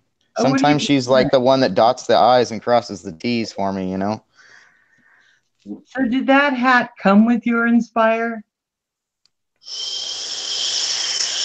This one here, Yeah. I had these made. Where'd you And have they're embroidered. Actually had these made at Vistaprint. Really? Oh, cool. Yep. You did a nice job, Paul. I mean, Yeah, they turned out really well. Talk, but that's a nice job. Is it embroidered, Paul? Yes. Yeah, it's embroidered. And how much did that cost for one hat, if I may ask? I think it was like 10, 11, $12 a piece. That's not bad for embroidery. That's not bad for embroidery. I'm gonna have to check that out. I want to get and I got them like within about I ordered like 4 or 5 of them, and I got them within, I want to say, 10 days. Really? Nice. Yeah. I'll have to check that out. Yep. And Roger, I'm gonna have to duck out too. I got to get some work done around here before I get in trouble. Right? So Val, I'm sure you'll appreciate that if you understand what I'm saying. I better go. So I don't want to get yelled at by Val by ducking out, but I have good reasons. Okay, Troy, thanks. Right? It's St. Patty's Day. Yeah, hey, right. Mark, take care, my friend. You have a good day. Yes, and Yes, Val, take care. and everybody on the chat, thank you very much for either being part of the chat or on the panel last night and helping out like Roger did. It was a very successful stream again. I had a good time, so thanks a lot. Great. It was great. Okay, Central, you take care now. Take care. Yep. Bye-bye. Gianni would like to know, was there a minimum order, Paul? No, you can order one-ups or whatever. You just and you just design it online, and they send you a proof, and you just say, "Okay, go," or you can even. I was telling him about. I was telling him about how we almost got ran into a quad at the park, and how we don't talk to that guy anymore. And it was a pretty heated situation there. Yeah. She's cussing that guy out as she's walking away. Poor Paul. But yeah. Vistaprint does a nice job, and what's nice is they are just across the border in Canada from Detroit, which is about 60 miles from me. So their turnaround is like almost immediate. Yeah, I'll see. Like even if we're in Canada, watch this. I'll probably order a hat and be $50. Oh my goodness! Even if they're in Canada, It's so much more worth it for us just to send you one. It'd be a lot cheaper. Oh, Roxy. Well, T reviews Roxy's how's amazing. Roxy, so there's Roxy, and Kim's upstairs on his computer. He's chilling. Oh yeah. Yeah. Hey, Roger, you're not messing with me. I just got 2 more emails from Trivia Genius. That's not you, is it? Who the hell? Trivia Genius? No. Trivia Genius. No. No. Oh my God. Nope, didn't get that. I didn't send those. That's for sure. Well, you're the smartest guy I know, so that's why I thought about you. Yeah, right. Oh, somebody is actually trying to find my IP location. I've got a tracker on my computer, and somebody just tried to hit my IP location where I'm at. Really? What does that mean? Yep. Well, they want It's the same kind of damn thing before I got swatted. But I didn't have this thing on my computer or anything before. So I have a ping bouncer. So if they're not an actual government entity, it'll give them a different IP. If it's like somebody from the NSA or something, they'll know right where I'm at. But somebody else. How do you get that? Tracker? I got it off. Yeah, well, I got this off of. Let me see if I can find the link. I'll see if I can drop the link in the chat here, because it's something that you should have, and it's really easy for anybody to get your IP address, believe it or not.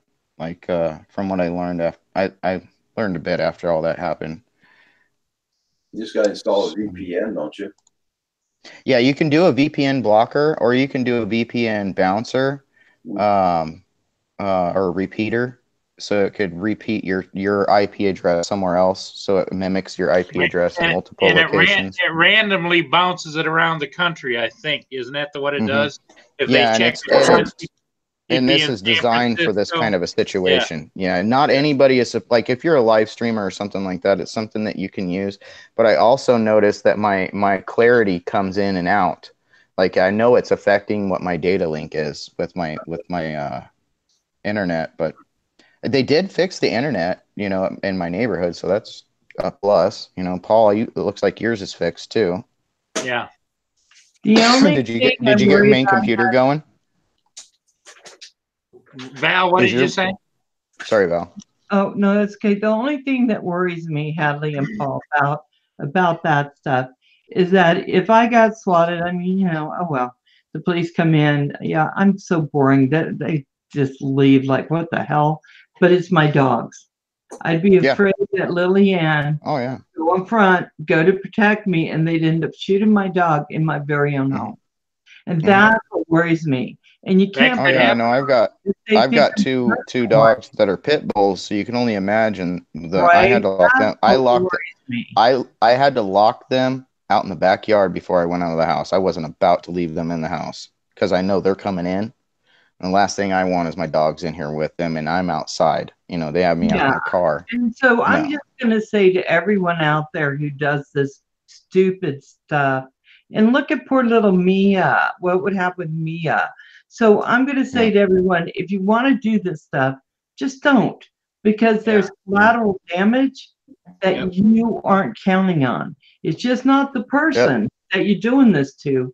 There's collateral. I can promise you this, if something happened, the people I know would become your worst enemy and they would find you. Just saying. Just saying. It wouldn't be me because I don't know how to do any of that. But if something happened like to my wife, oh man, I know some people that would do anything for her. They wouldn't do anything for me, but my wife, they'll go over the. See, they see it as a joke. They see it as funny, but the damage it does is not funny. But anyway, that's all I had. And we got to protect Mia. Yes, you got to protect you guys. It's all about being good to the next person. You're gonna have to answer for it and to be on. So what? Pulse is in the house, Roger. Yeah, I know. Why isn't Andrew on? Because he just came in. You are getting slow. Second. She's like on it. Oh yeah. On it. Because Gary's so good, he goes Pulsa in the house. I'm trying to find this. John Klopp. Actually, you know what? I am not going to drop the link to what I'm using for my protection. I am not going to do that. Actually, now that I'm thinking about that, that's probably not a good idea. I'll send it to you guys in an email. Okay, that'd be perfect. Yeah. Right, Paul? And Asgard, I'll send it to you too. Okay. Actually, it's not me I'm trying to protect. It's that damn sock puppet. Because if anything happens to that sock puppet, I won't talk about the sock puppet now. It was quiet. Paul loves his sock puppet. Yeah, well, not everybody loves his love.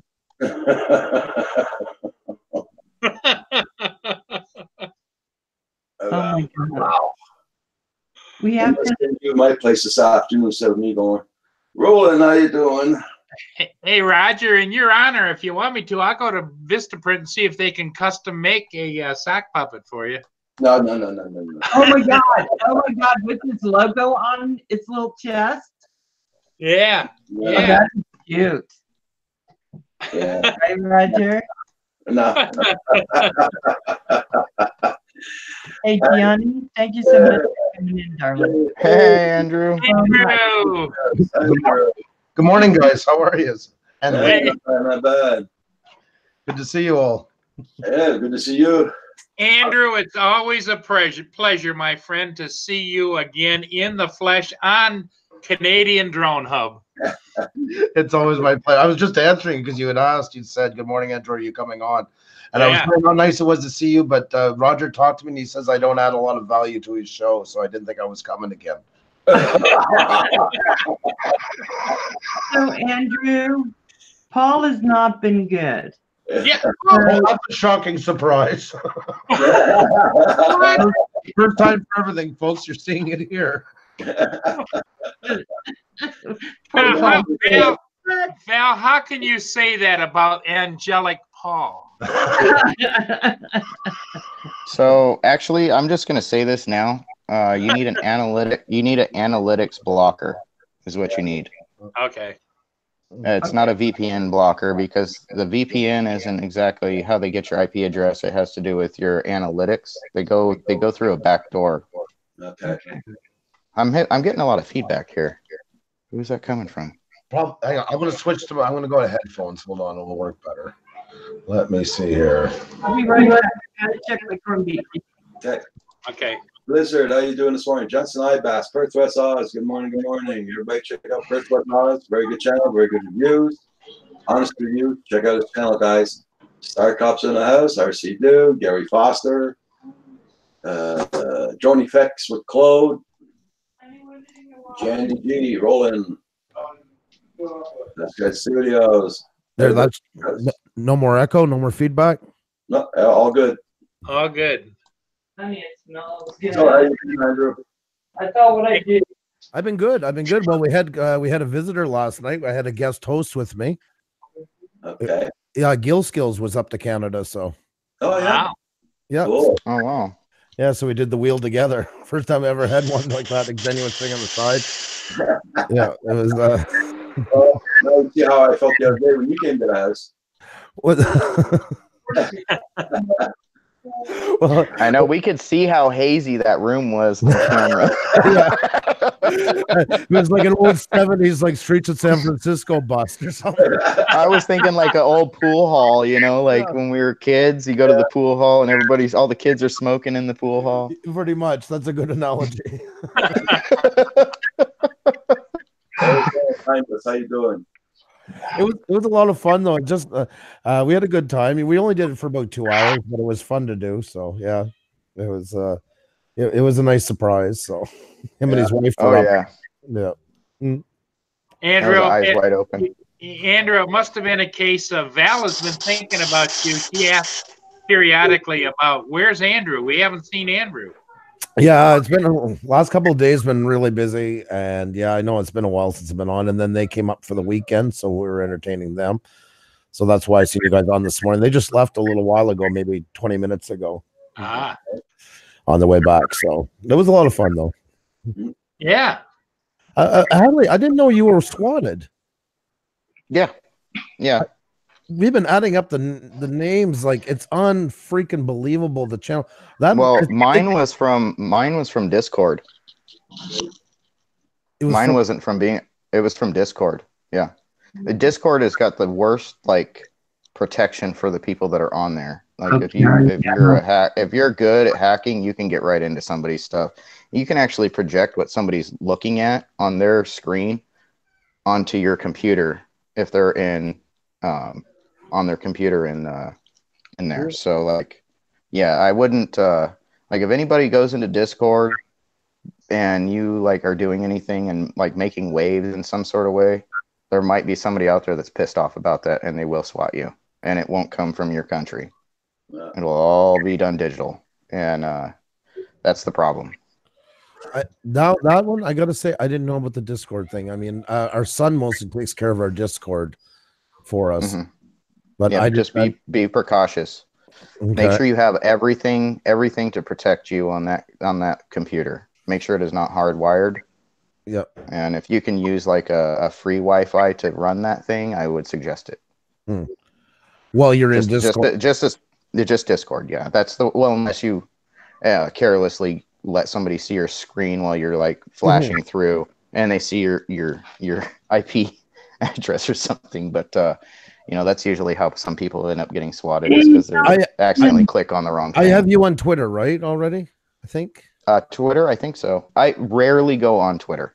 That is the last one I don't use. Okay, no, I'm on. I want to message you. That's why I was wondering if I had you already. So, Andrew. Yes.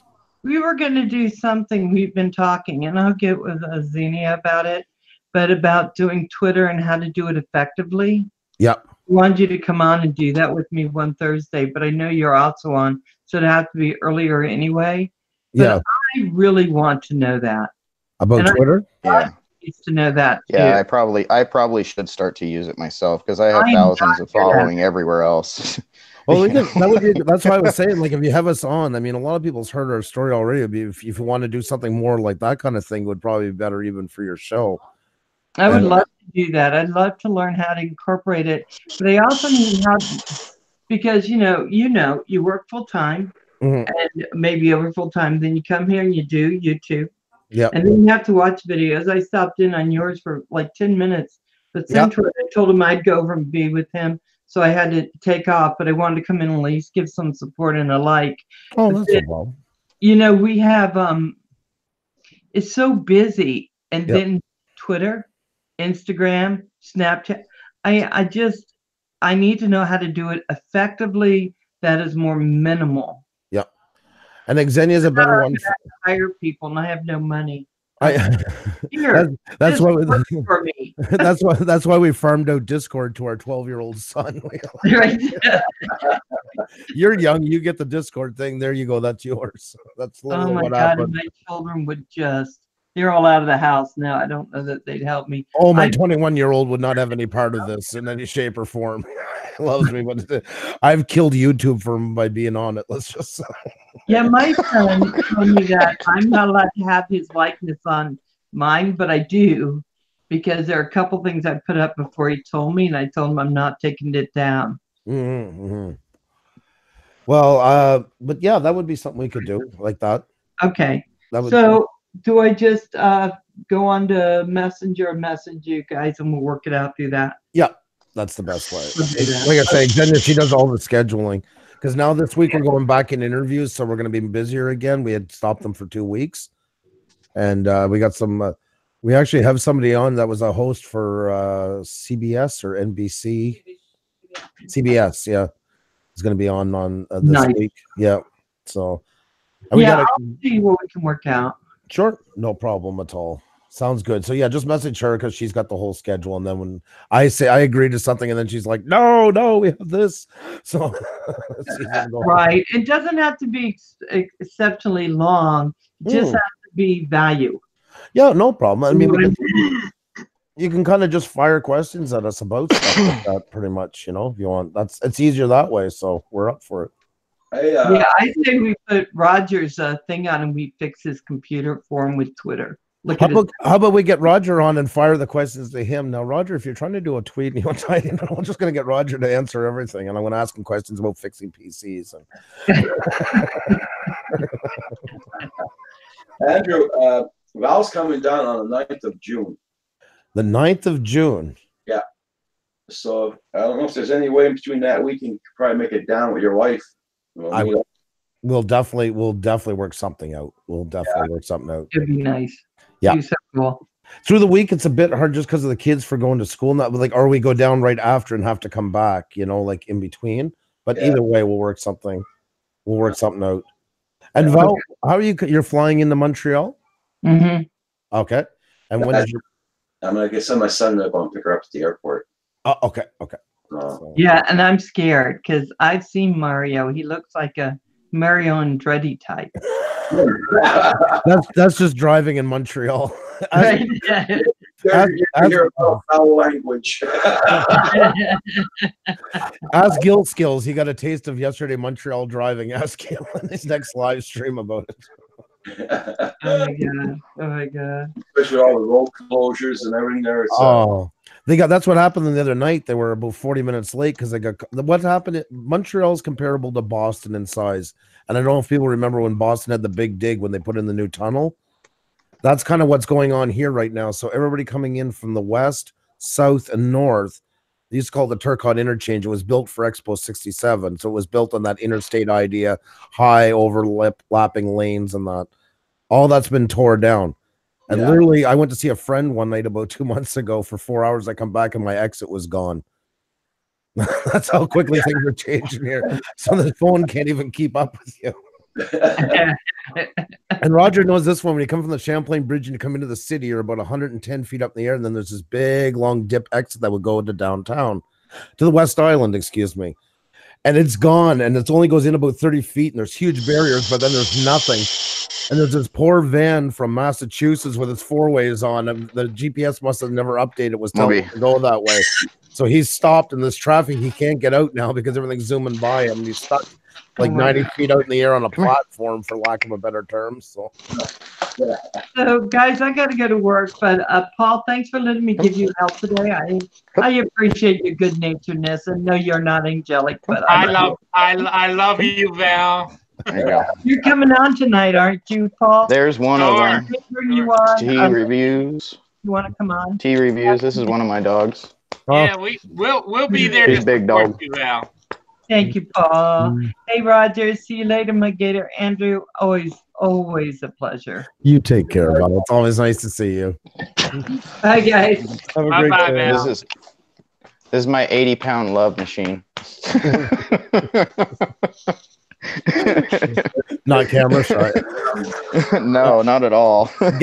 Get them to talk to each other. There you go. And there's the Roxy cam too. Yeah, the 110-pound one. Yeah. Yeah, my dog's checking out my drone right now. It's laying on the stool over here. Yep. She looks at it. She smells it. She's like, "Is it going to turn on?" She smells where the battery is, and then she shows her head in where the battery straps are and smells it really hard. Oh my god! And here's because there's no battery. She knows. And here's the 400-pound love machine right here. Jesus! Oh God! Jesus! Oh my god! Oh God! I know, right? I'll get up there and dance, and be like, "I'm the 200-pound love machine." No, I'm just kidding. I'm not doing it. For this love machine, Paul wants to thank his pressure cooker for helping in part.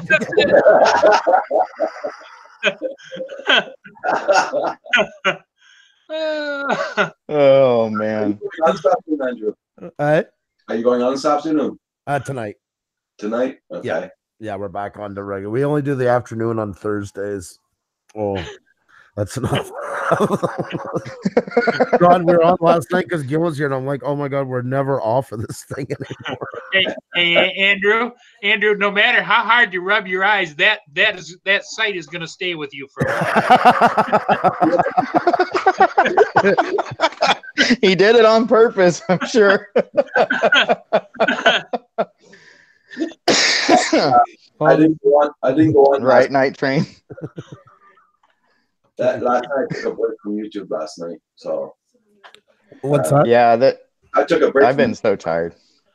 Well, that's it. We were going Roger, at some point I see you taking a month off, just going, I need a month.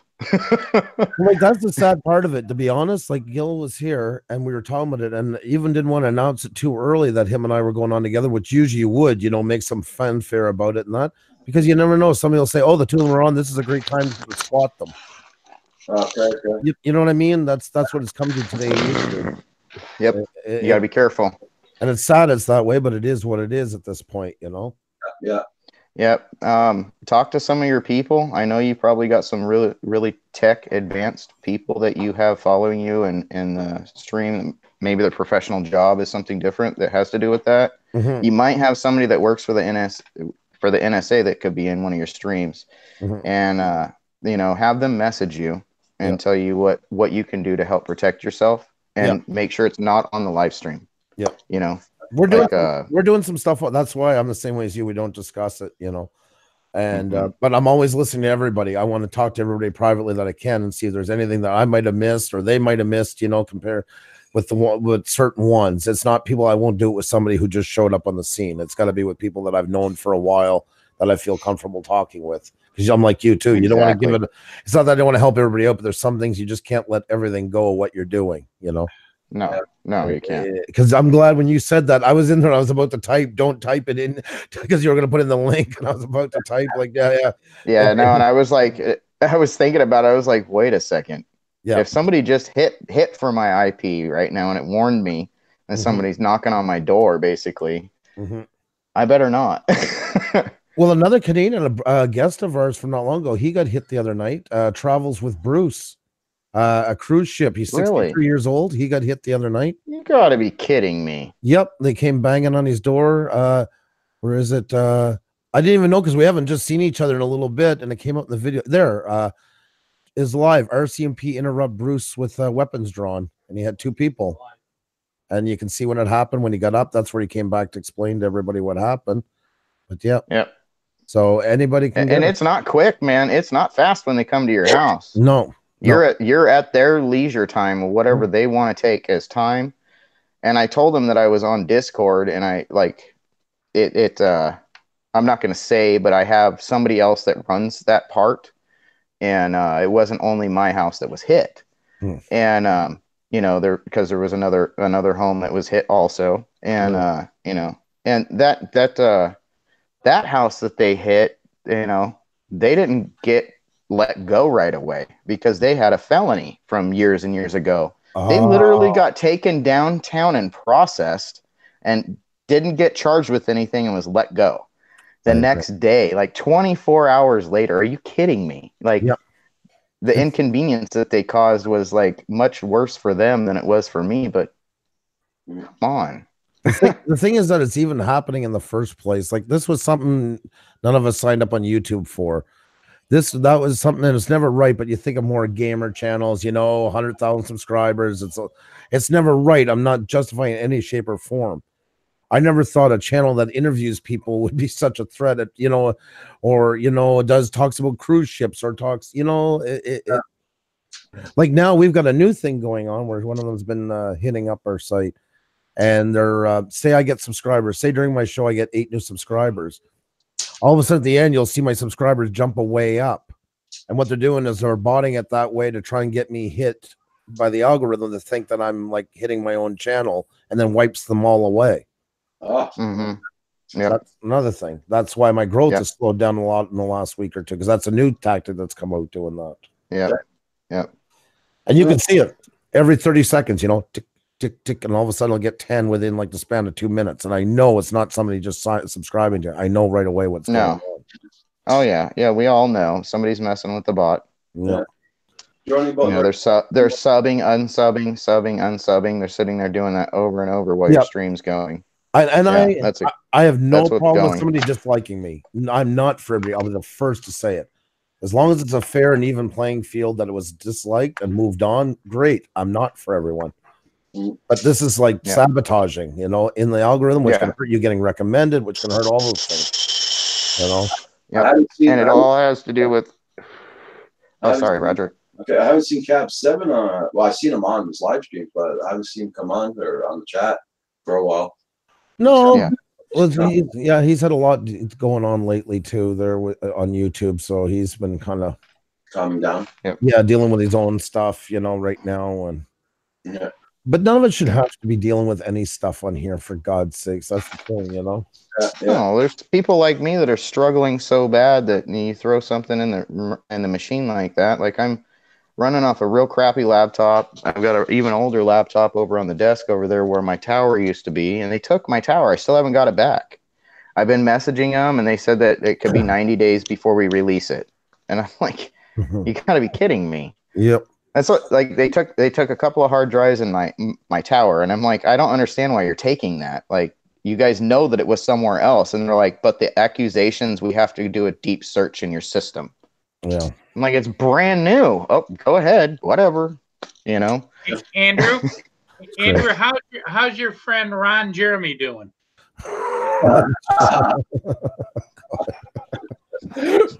Fantastic. Oh my God, poor Dave. Now, Andrew, are you the one that gave Dave that moniker, or somebody else? No, it was Ben. Who else? Who else but Ben? So, what are you planning on for this week there, Andrew, for your live streams now? You got, when you starting back up? That's tonight will be the wheel, and then tomorrow night is our first guest, is the one she's a news reporter, and she was a news anchor, and now she's gone fully to YouTube. Okay. Is that tomorrow night, hon? Yeah, and she has a co-host that is a licensed psychotherapist. Yes, and she has a co-host who's a licensed psychotherapist. They're shooting like black magic cameras. They've turned it into a whole like like a whole production studio. Oh, cool. And they only have 100 and some subscribers. That's the crazy part. What? They're worldwide. You're kidding me. Well, Juliet, You think just having one of those cameras, you'd get 10,000 subs because of the quality? Yep, they just got into it. Yeah, she's worked for CBS Florida. She's worked for the BBC. She's worked for all these.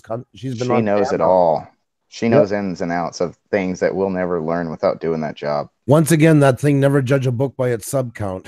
Never judge a channel, because Juliet Miranda, when we met her last year, she only had 145 subscribers, and she was one of the top 200 podcasters on iTunes. It just shows you. It is. It's mind-boggling. And Wednesday we have Walker Fam, I believe it is, and they have 5 children raising that are blind. And then Friday we have a Wolf's Coffee. He's a channel I found by random.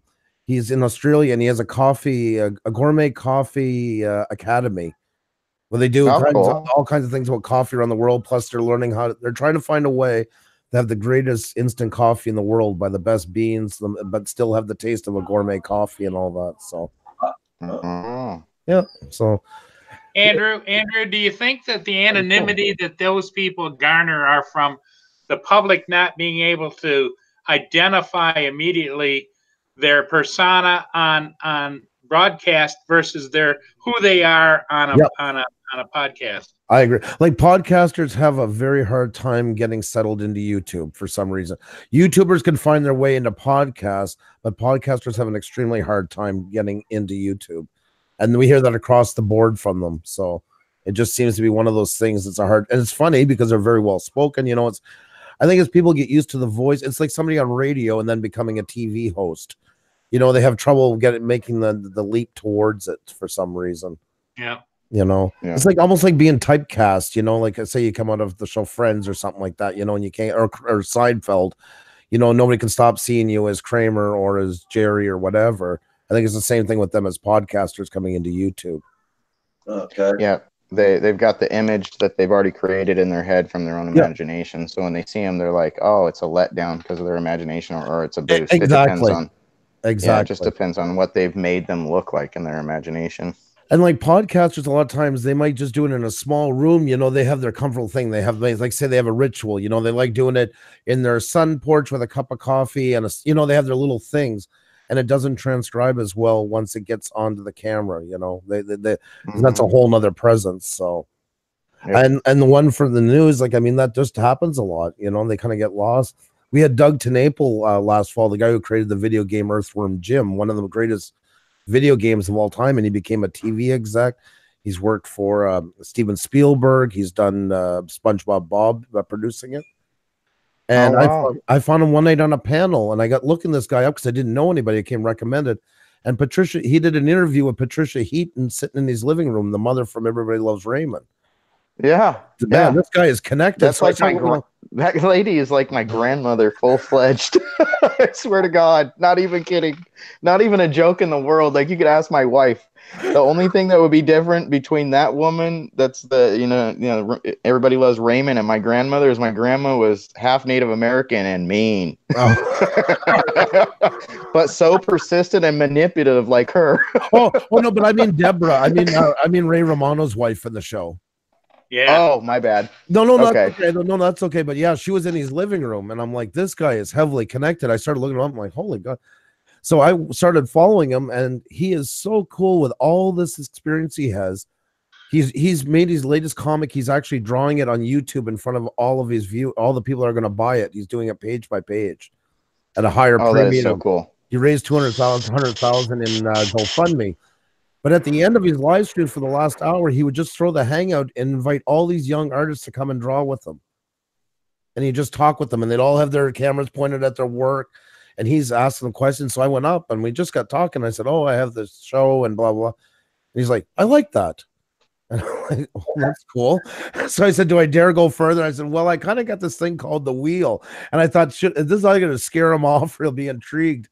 And I said, he's like, really, a wheel? Tell me more. He's like, he likes interviewing you almost. So I started explaining to him. He's like, I like this a lot. And I said, I have this show where we do the interviews if you're ever interested. And he's like, let's make it happen. And a week later, he was on. We never had to That is awesome. ask. We didn't have to beg him. He didn't ask for anything. and he's been good to us ever since. He keeps in contact. He sent me people. You know, It's nice meeting somebody that's real. yes, that doesn't get caught Yes. in their own. He left Hollywood and moved back to Tennessee where he grew up to raise his kids and gave up the Hollywood stuff. And he talked about it, why he's on YouTube, because that's what I asked him. I said, with all you have, why would you come here? And he said, because this is where it's going to be. He said, this is what's This gonna is the eventually- future. Yep, this is what's going to. This is the future. Yeah.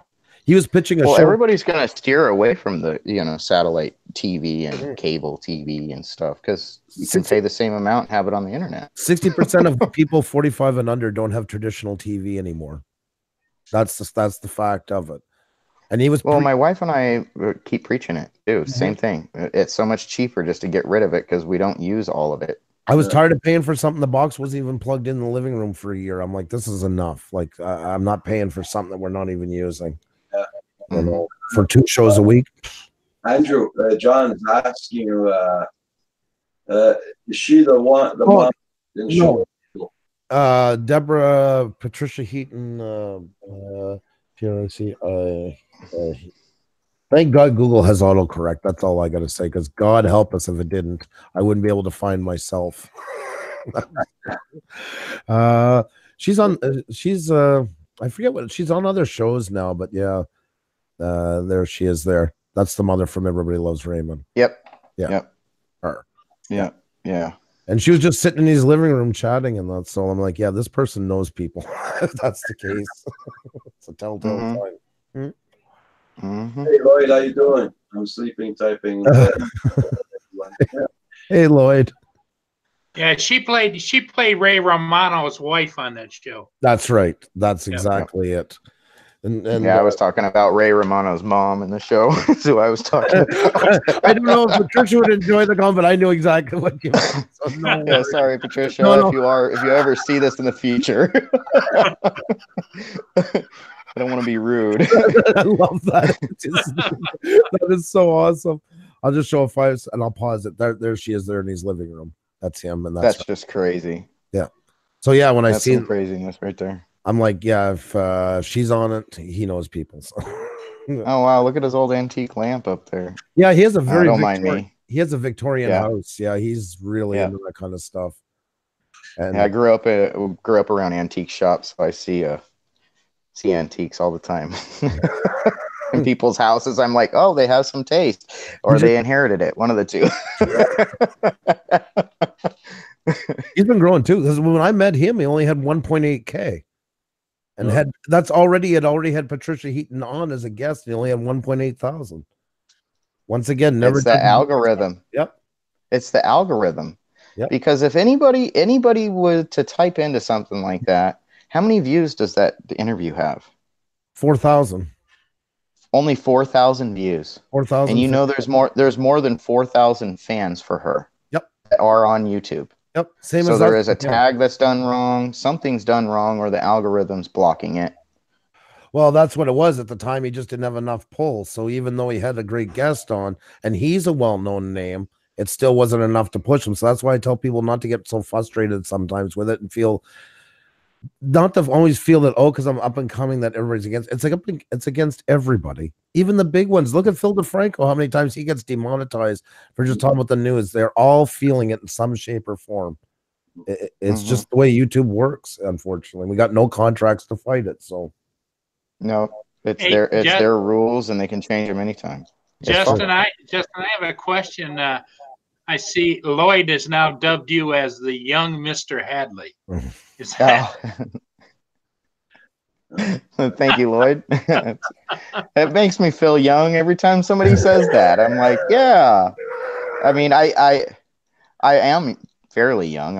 I'm not old. I'm kind of like right there in the middle. Like my wife keeps saying, you're going through a midlife crisis, and it's way early, and whatever.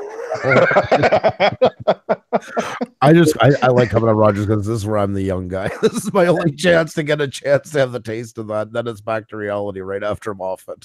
Yeah, well, all you guys are younger than I am, so that's cool. John Bum, how you doing? Johnson Ibas, how does tags help? So, Andrew, you want to explain the tags? The explain tags? Yeah, for like video tagging. And when you do your tags Oh, at the video base of tags. the video upload. I thought maybe they were asking about my toe tags when I go. No. Yeah, I never. Sure. I'm just going to show a fast because there is one here that I have that's just easier to show, and I'll explain it. This is for a playlist, but it works the same for anything. This is a great example of what to do for tags. When we have our 5,000+, I wanted to make a playlist with that, but I didn't want to say milestones per se. So what I did was I went and looked up, because if you're talking about growth, if you're talking about hitting milestones, we're talking about growth. They go hand in hand. Not many people search for milestones, right?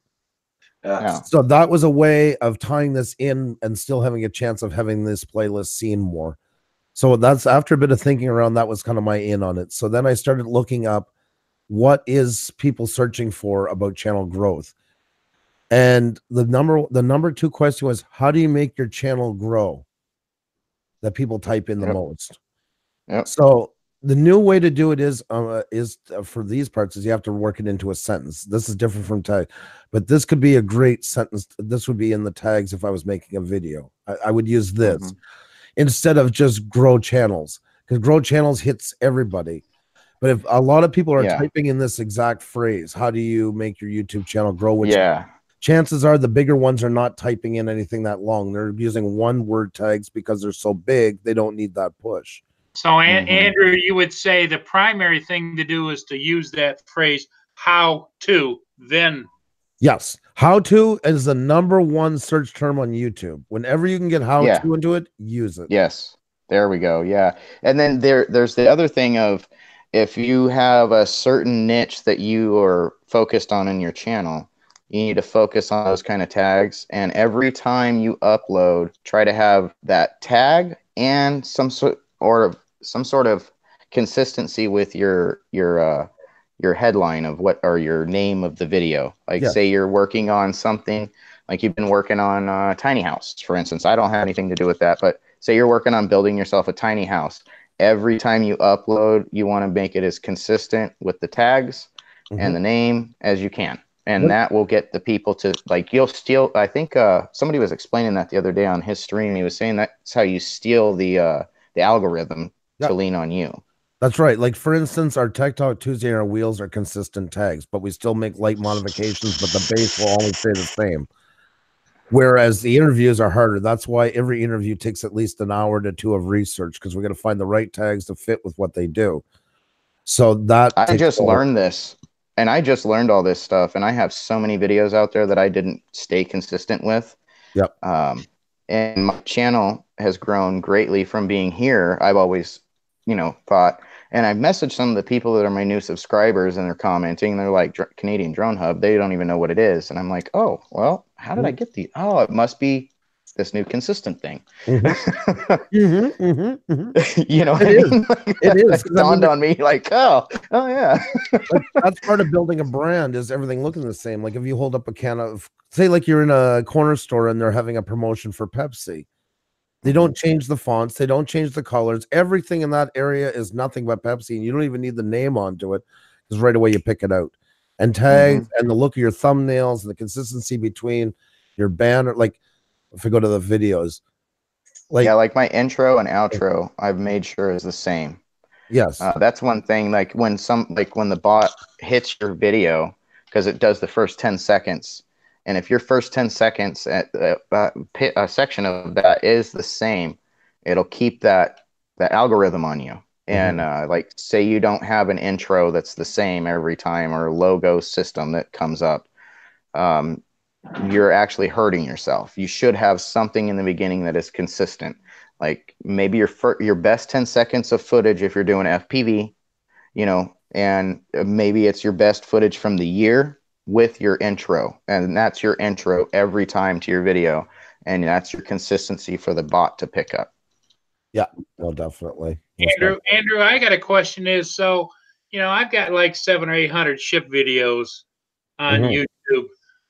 Should I have a intro that is consistently the same for each? In other words, like what I'm doing and then the ship, so that it would then feed into that consistency, or Well, just continue what I'm doing? There's two thoughts onto it. One is an intro that you can do that's consistent on each one, or you can do like Peter McKinnon and all them do. Is another way is like, say he went vlogging that day and they went snowmobiling. He'll do like they do on TV shows. They'll kind of go back and show the first 20 seconds of the most exciting part halfway through what happens to draw Or people clips in. of it. Yeah. Yeah. It's the teaser to make you want to watch to see what happened. You know, usually he'll show that, then his intro, and then he'll go into like, boo, everybody, blah blah blah. Went snowmobiling the other day, you know, it was pretty crazy, and then he'll start jumping to his video like that. You don't have to talk into it, but just a teaser. So say like a ship was coming through a really amazing port, you know, or the bridge was opening up, one of those lift bridges for railways, like here in Montreal. You maybe could show the ship coming up and the bridge starting to lift, and then jump through, show your intro, and then go to the video itself. Yeah, or if you're doing like a closer orbit, that's risky. Yes. You want to throw that in and maybe have it high speed, like sped up, so it's just a quick little zoom around, and then like the bridge opening up real quick or something in that first 10 seconds. Yeah. But the one I want exactly. This, you see our colors here, like everything. Oh, I got to cut down a bit. That's why I won't show it. But everything from our banner to our avatar to our thumbnails is all a consistent look, and we've done that purposely and shamelessly. Because most people now click on the one, they don't read what we wrote underneath of it. They just see it come up. They know right away it's pushed to us. We're going there. And that's over time building up that recognition to it, the same way as you would with any other. Because my background's in branding. So, of course, that's where I'm going to push the most. Because I mean, that was my job. So I know the importance of to it. And that's why I'm always preaching to people. That's your brand. Yeah. Yeah. And that's why you'll notice, like, you know, there's the red for the Wheel of Shadows, Tech Talks, all that, black for interviews. And then we have kind of a yellowish for like road trips and stuff like that. And we just don't change them very much. Once in a while, like for our wedding one, because that was a special one, we did that one pink just to make it stand out. But most people aren't reading too much what we write. They just see it and know, okay, yeah, Pusha Studios, we're gone. Yeah. You just put a link in there. He says, look at mine. I just the beginning of his video. I'll just click on it. Just look at for a minute there. Let's see what he's got here.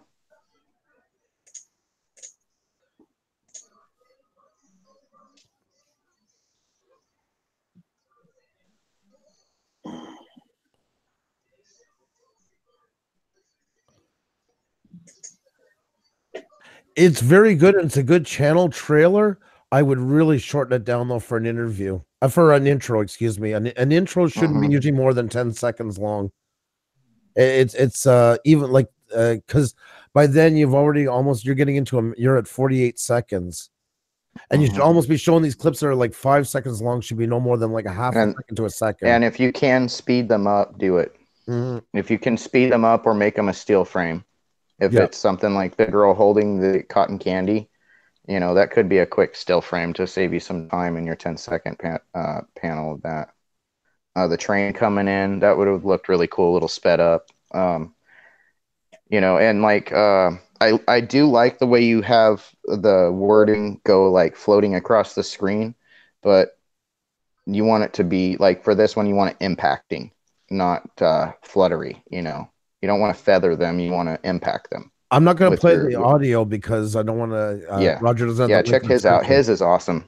Pusha Studios is awesome. And this is what what I'm striving for. Don't mind me. And, you know, it's all good. It's all good. And I'd rather do when you can a call to action, because people know that's getting them all ready to remind them. Well, and you see how that impact was with your writing and your pictures. Like everything was very, very impacting right there. And once again, the same font we use for all of our videos. Everything is the same. We didn't do a special font. And that's very important because I know it's fun to play with fonts, but it's nice to have that consistency. I've screwed up and picked a specific one that's made by somebody I know.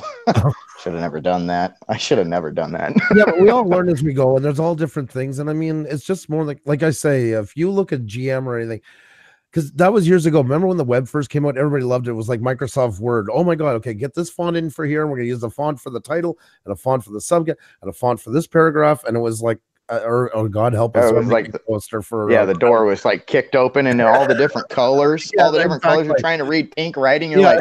like, what does that say? It's blurry. the births and suns everywhere and stuff.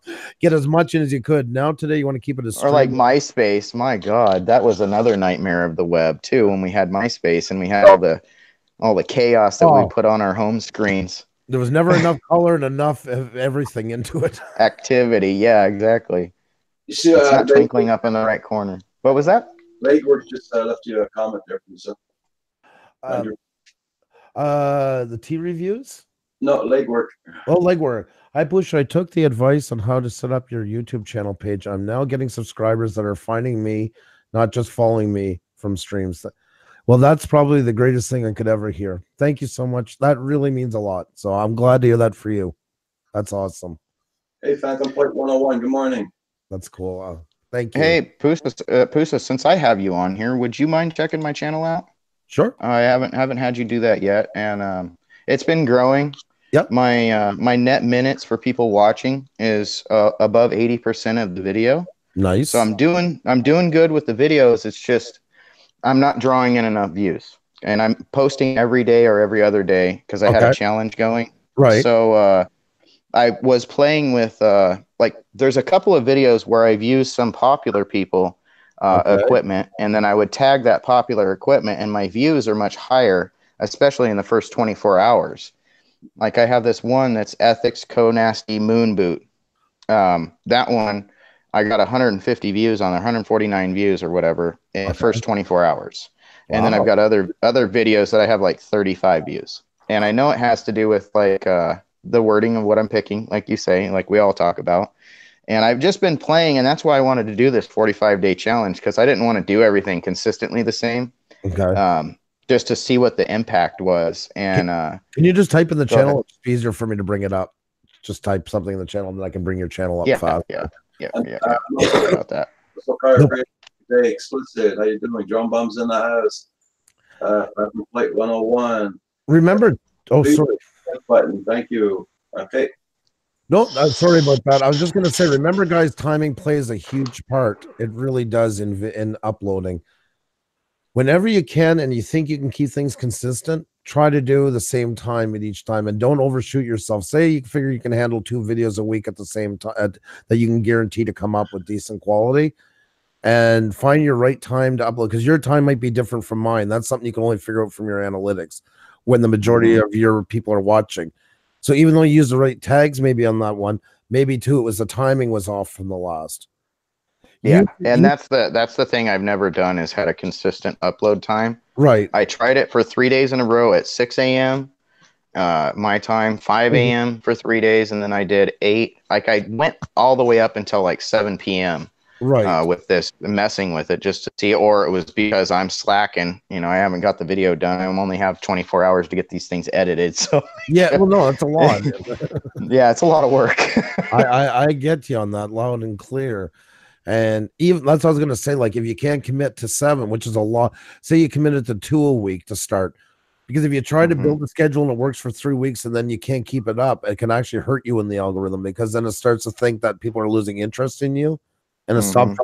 So you're better off to shoot yourself in the foot and do the other one sporadically until you feel confident, and then add another one in, and add another one in, and so on if you need. And another thing that I've noticed is when I go and share these in the groups that are corresponding on Facebook, or if I do a teaser on Instagram, like the Co-Nasty stuff, the Co-Nasty video, I did a little teaser on Facebook and on Instagram with doing the build with pictures and stuff, and like you know, stuff just antagonizing people to come and watch. And when I posted it, you know, that I posted it on YouTube and I tagged it in a bunch of groups, I think that helped. And I don't know if I should have done that. I feel like I may have shot myself in the foot with doing that, because I could have just waited to see what the outcome was without doing the sharing around other social media. Share whatever possible. Really? Yeah, I get blocked from some groups because they're saying I'm spamming, and I'm like, well, whatever. I gotta. That's what you gotta watch too, is.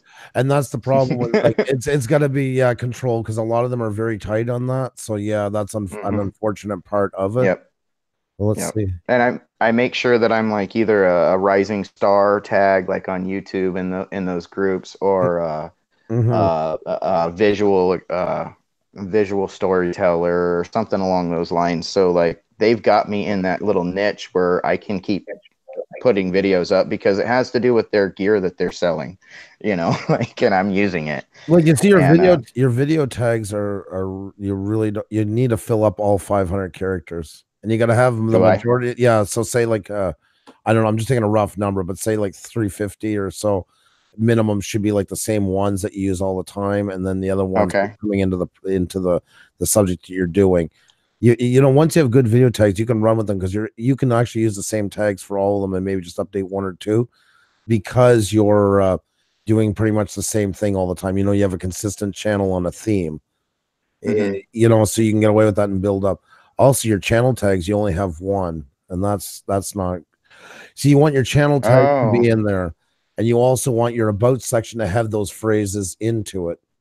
Like, Okay. let me see here. Okay, this was an older one where we didn't do as much stuff. But like you see, there's our channel tags. YouTube talk, live, shout out, how to promote your channel, how to grow on YouTube, you know, all these things. Montreal 4K. We're running with. Yeah, that what are you looking at right there on the side? I'm What is using that? those are free plugins. Well, we pay for TubeBuddy. You don't have to though. TubeBuddy? Yeah, TubeBuddy, for instance. I'm just looking for one here. Sorry, I'm all like getting zoomed in. I'm trying to look at my laptop over here. Sorry, guys. there. So I'll bring it up. So like I have Social Blade at first. I just use that for more checking on channels. But then you see here, our title they say is too long, but the problem is that's okay when you're a huge channel. So that we don't mind overriding that. And this is TubeBuddy here. And then there's also vidIQ. They blend together almost seamlessly. It's hard to tell them apart sometimes. But this is where I was looking for. There's our channel tags. See again how to promote your channel. Yeah, I see. And all these words are pretty much in our about section, and they should correspond with your about section. And the same with all these video tags that you see here. See how we use a lot of phrases instead of one word? Yes. And I've been messing with that a little bit. So I see how you've got your ad tag there, and then your channel tag down below. Okay. And so it's creating some in the TubeBuddy for you if you wanted to add them to help fill it in. Yep. Okay. And that's what I need. I think I really desperately need that, is a little assistance from like a bot of some sort. And you see there, promote your YouTube channel, you see as the top word in our list, because that's the phrase that people are searching for the most. And then we have shout outs. The shout outs word is in there. And then if you go into our about section, our description of the video, it has all these words in. You see, all those video tag words are in there at different spots. Okay. And that's a very big. I just need to do a little research on what tags are popular with FPV videos. Yeah. Because I have a following that watch, the other famous FPV pilots, and they tell me that I don't think I'm near as good as those guys. I definitely have my own style of flying and like my own way of throwing the quad around. But I don't know. It just makes me feel like if I had a lock on this algorithm, I think I'd have a bigger following. But remember, and Paul, this is an analogy that we'll appreciate with Paul. Paul films ships. Ships never make a tight turn, right, Paul? They always veer. That's what you need to expect with this. Even when you make this change, it's not going to be like a direction. All of a sudden, everything just blows up the next day. This is part of a redundant. I understand that starts, and then you start to see results onto it. Yeah, you have to have the consistency with it. I understand all that. Yeah, and I've noticed with the things that I've changed and stayed consistent with, it's repaid me. When I first started though, and Andrew, I had over 300 views per video I'd put out. And they were all orchestrated around this Eachine Wizard. And I'd have 300, 400, 500 video views, and they were all full watches too. They weren't like a minute or something, or 80 seconds, or But and that was when and I didn't have a tag, but I tagged the crap out of everything. And it was in the very, very beginning. So I tagged everything, like every little part. I'd sometimes put it in 2 or 3 times in a phrase, you know, and make it a different phrase, word it differently. And I think I need to go back to the phrasing, because that definitely that's how everybody searches. That's the thing. Like if you type in a phrase, you're a direct match for it. Where the other guys will be, even though they're bigger, they'll be more suggested because they never type in phrases like that. Andrew, do you think it would help him if in his tags he put like Hadley's da da da da da or Hadley's da da da da? No, you want to start off with what you got. That was last year. I'll give you a perfect example that our Tube Life series, our interviews, we've had to change every live stream we did. We had to go back and reword them all because the algorithm completely flipped around from last year. Okay. So that's probably why last year I was doing good and this year I'm not. Like when we had on what was it, Launchpad Astrology. Like here too. Sorry, I'm a visual person. It's just easier to describe what I see. See the title here: Exploring Universe, Launchpad Astronomy, Tube Life, Season 2, Episode 45 on Pusha Studios Live. Last year, this would have been written completely different. Pusha Studios presents Tube Life, Episode 2, Season 45, Launchpad Astronomy, Exploring Universe. See, this is the search term that we looked up was the best term that's getting the most search for what we were going to talk about that night. But that would have been at the end last year. And that's how much the algorithm keeps changing. So even the advice we give, we've gotten that. Well, last year, you know, a couple months ago, you told me to do this. We know. And that's why we get hit as well, because the algorithm's learning as it goes and things change. Why does it keep learning? Because it's an artificial intelligence. And it's also, you know, that's scary. I'm seeing a lot of people write to me, you know, I do drones, outdoors, FPV, You can't do that stuff anymore. 2 years ago, that was a great thing, but now it's looked at as spam. It's trying to fight spam as it goes. So once it notices a pattern in spam, it turns against that stuff, and then that's when you got to go back to the drawing board and do these kind of changes. So we had to change them for both seasons. It's a lot of work. It's a lot of work. Think of how we used to have to search when they first made the internet. Yeah. When we go to Google to go search something, you had to if you didn't write it in there just right, you weren't finding anything that you were looking for. That's true. It has changed a lot, and I remember it was bad. Don't you guys think that it's an evolution of the people how they search, right? It's an evolution how they search, and it's also an evolution on trying to keep down spam and clickbait. That's what they're trying to fight all the time. Give me a second, guys. I'm just going to say hi to everybody. Oh, yes. Go for it. John Cordorso Media, good morning. Muscle Car Appraisal, good morning. Legworks in the house. Phantom Flight 101, yes. He is going on live at 5 p.m. Eastern Standard Time tonight. Those guys. There you go. And joining about Northwest, I just sent you a link. I'm going to get off at noon today, guys, because I got to go to my 2 granddaughters' baptism at the. Oh, wow. Yeah. Nice. Yeah. My 2 great-granddaughters. Sorry. Oh, wow. Yeah. So, TV reviews in the Hi, Cardoso. Lloyd. Cardoso, hello. Glennis's. Thank you, hon. Ben gets mad because Xenia's always bringing me coffee. He always says I'm too spoiled. My wife just brought me a Coke. I mean, there you go. You're not spoiled. You're not spoiled. We're just loved. They're loved and lucky.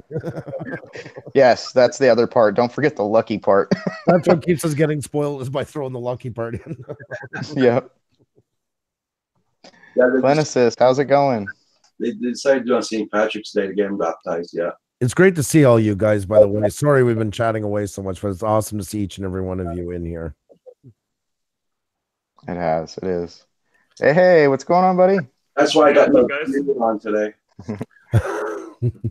You're gonna look good. You're gonna look fantastic. Oh yeah, the next time you guys see me, I don't know if all of it will be gone, but 90% of it will be gone. It's itchy. Yeah. That's usually what I do. I just don't shave until it starts getting itchy, and the wife starts going, "Hey, you're looking little." I usually have like a 6 to 8 inch goatee, and I cut it off a year ago, and ever since I started cutting it off, I kind of like the feeling. And when you're going to eat like soup or something, you're not like an hour later like, oh, I missed some when I wet my mouth. Ew, you know. That was the other thing that I didn't like about having a big old goatee. The food that would get left in the dang thing. Well, it's like a in the snack for old- later, in the y'all. in the old country, that was called hanging on to a snack for later. Oh, Yeah. oh God. Oh. Saving it for Well, later. I mean, if I had a big one, I'd just shove the donut in there and tie the bottom. You know, I'll save that one for later. Drone Landscapes, it stopped snowing this morning. We got 3 inches last night. See, we didn't get any oh, last man. night. You didn't get none, Michelle? No. Not while you're in it. But it is minus 17 this morning with the wind chill. Yeah. Woo. And Just give me cold chills. Yeah. It's like It's already 75 almost- degrees in my house and I'm cold. It's almost 40 degrees here already. Oh God. I'm It's so cold sorry. outside. Wow. I'm not even gonna lie. It's cold outside, but it is not cold in my house. How you doing, by Thank the God. way? Good to see you, buddy. Yeah, you too, Andrew. What's up? Oh, Yeah. not too much. Yeah, we're supposed to hit 65 on Wednesday here, which Oh. is awesome. That's some fly time right yeah, it there. is. That's a sweet spot. Yeah. Fahrenheit wise, with the wind chill factor, it's doing plus 10 Fahrenheit. That's pretty good. That's pretty good for you, Roger. Yeah, warming up. That's Yep. I'm sure Kim's up there like, spring is coming. Spring is coming. No more climbing around in the snow for my drone. It's warming. It's warming here. We're at 24 Fahrenheit, so minus 4. It's getting. I don't know how you guys can live in that. I just don't understand it. The other day, And then it 'cause gets warm in the summertime. we had a nice day. We had 6 degrees Celsius the other day. And I'm thinking of people down south are going to think we're nuts. That was the day we opened up the windows to air out the house. Like we're in here doing stuff with the windows open to get some fresh air in. I don't think you're nuts. We did about the same thing. It was probably right around the same because it was 42 here the other day. It was the first day that we're like, ooh, let's get some fresh air in the house. Isn't it a great feeling? Mhm. Oh yeah. Oh man, it's so refreshing. Like, the house It gets is. an odor, and it's not our house isn't a bad odor or anything. It's like the furniture smell, or like Yeah, it's like that the winter. furniture we have is new, and it's like it stinks after a while. It's that winter moldy, and it's not mold that there's mold into it. It's just that stale air, Mhm. And Or if you don't open the windows too, I've noticed that. Like if you have a dark room, Mhm. oh god, it never smells right. Like our closet. Like I'm always turning the fan, blowing fresh air in there with the window open into our walk-in closet. Like it smells weird in there. And she's like, it smells like clean clothes. And I'm like, no, it doesn't. It smells funny to me. And I don't know. Hey, Russell, are you going to do the Vegemite challenge too? Sure, I'll dear do it. Lord. Whatever it is. Dear Lord. Well, you being up in the Northwest, I kind of thought that you could answer Val's question. She thought that Vegemite was nothing more than Sasquatch droppings in a tube. Hey, it may be, but if somebody else is doing the challenge, I'll do it too. There you go. Paul just started a new channel for Teeny Weeny. Oh no. Did Teeny, they're talking about you again, Teeny. Oh my God. Oh no. But yeah, sure, I'll do it. I mean, I had some other guy who's doing like a raw meat challenge or something. He's just gonna eat raw steak. Oh, that's something. Give me raw liver, a lot better. oh, Roger, for the love of God. Well, I do that. Raw liver? Oh yeah, hell yeah. I thought it was bad taking a bite out of a raw heart when I first shot my first deer. Oh yeah, That was I disgusting. did that too. That was I gross. had to. It was like my family's mostly Native American, so I had no choice. I don't know where is that where the tradition came from? Yeah, Yes. okay, because my dad and his family have always done that too. So It's my dad probably gave me- something that's been passed down for generations. When You know? I was in Well, and everybody keeps passing it down generation to generation because after they thought about it, that's the dumbest thing on the earth, but I'm going to do it. I'm going to make sure my kid does it. Oh yeah. Oh yeah. when I go to Iceland, yeah. they have a tradition there from the Viking times where they eat the Greenland shark. The Greenland shark has no kidneys in it, so you can't eat it right away or you'll be poisoned almost on contact. So they let it hang for 6 weeks. And Anthony Bourdain, who you've seen eat some of the grossest thing in the world, said that was the grossest thing he ever ate. And I gotta be dirty if they don't have kidneys. It is. When they bring it to the table, it was cut in cubes, and it was a business meeting because we had a business in Iceland for a bit. And when in Rome, you got to go along with it, and it smells like nothing but pure ammonia. Like it just sits on the table, and it's the most disgusting, wrenching. And well, you guys see what I'm like over Spam, so you can imagine what I was like on that. And I managed to choke down 2 cubes. They cut it like almost like the size you would like radish, like little tiny for a salad. And that's one of those things where you just try to make it like get right to the back of your throat. Yeah, exactly. Think Wendy's triple. Yeah, well, and the thing is once you got it down and you burp. Oh god, yeah. Oh god, that's the one where like that's the one where like, or you're laying down in bed and you can smell your breath. The body, you know what I'm talking about? Where it's like it's not the normal odor coming from your mouth, and you're like, yeah, that's where the body. Why did I eat that? The picture. Yeah. It doesn't like it anymore, and it's calling it quits.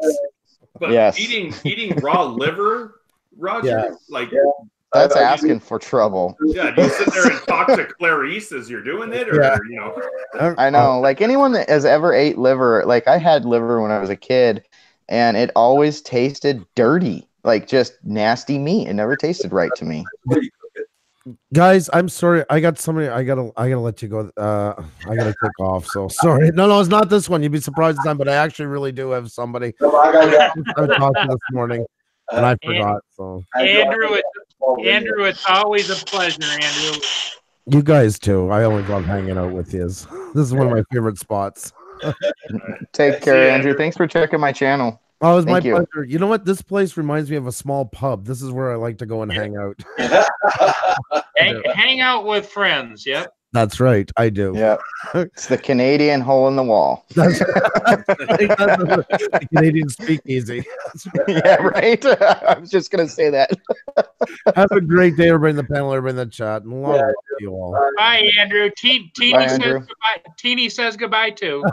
Bye. Guys. Be well, guys. Muscle car appraisal. Hello. How's it going, muscle car?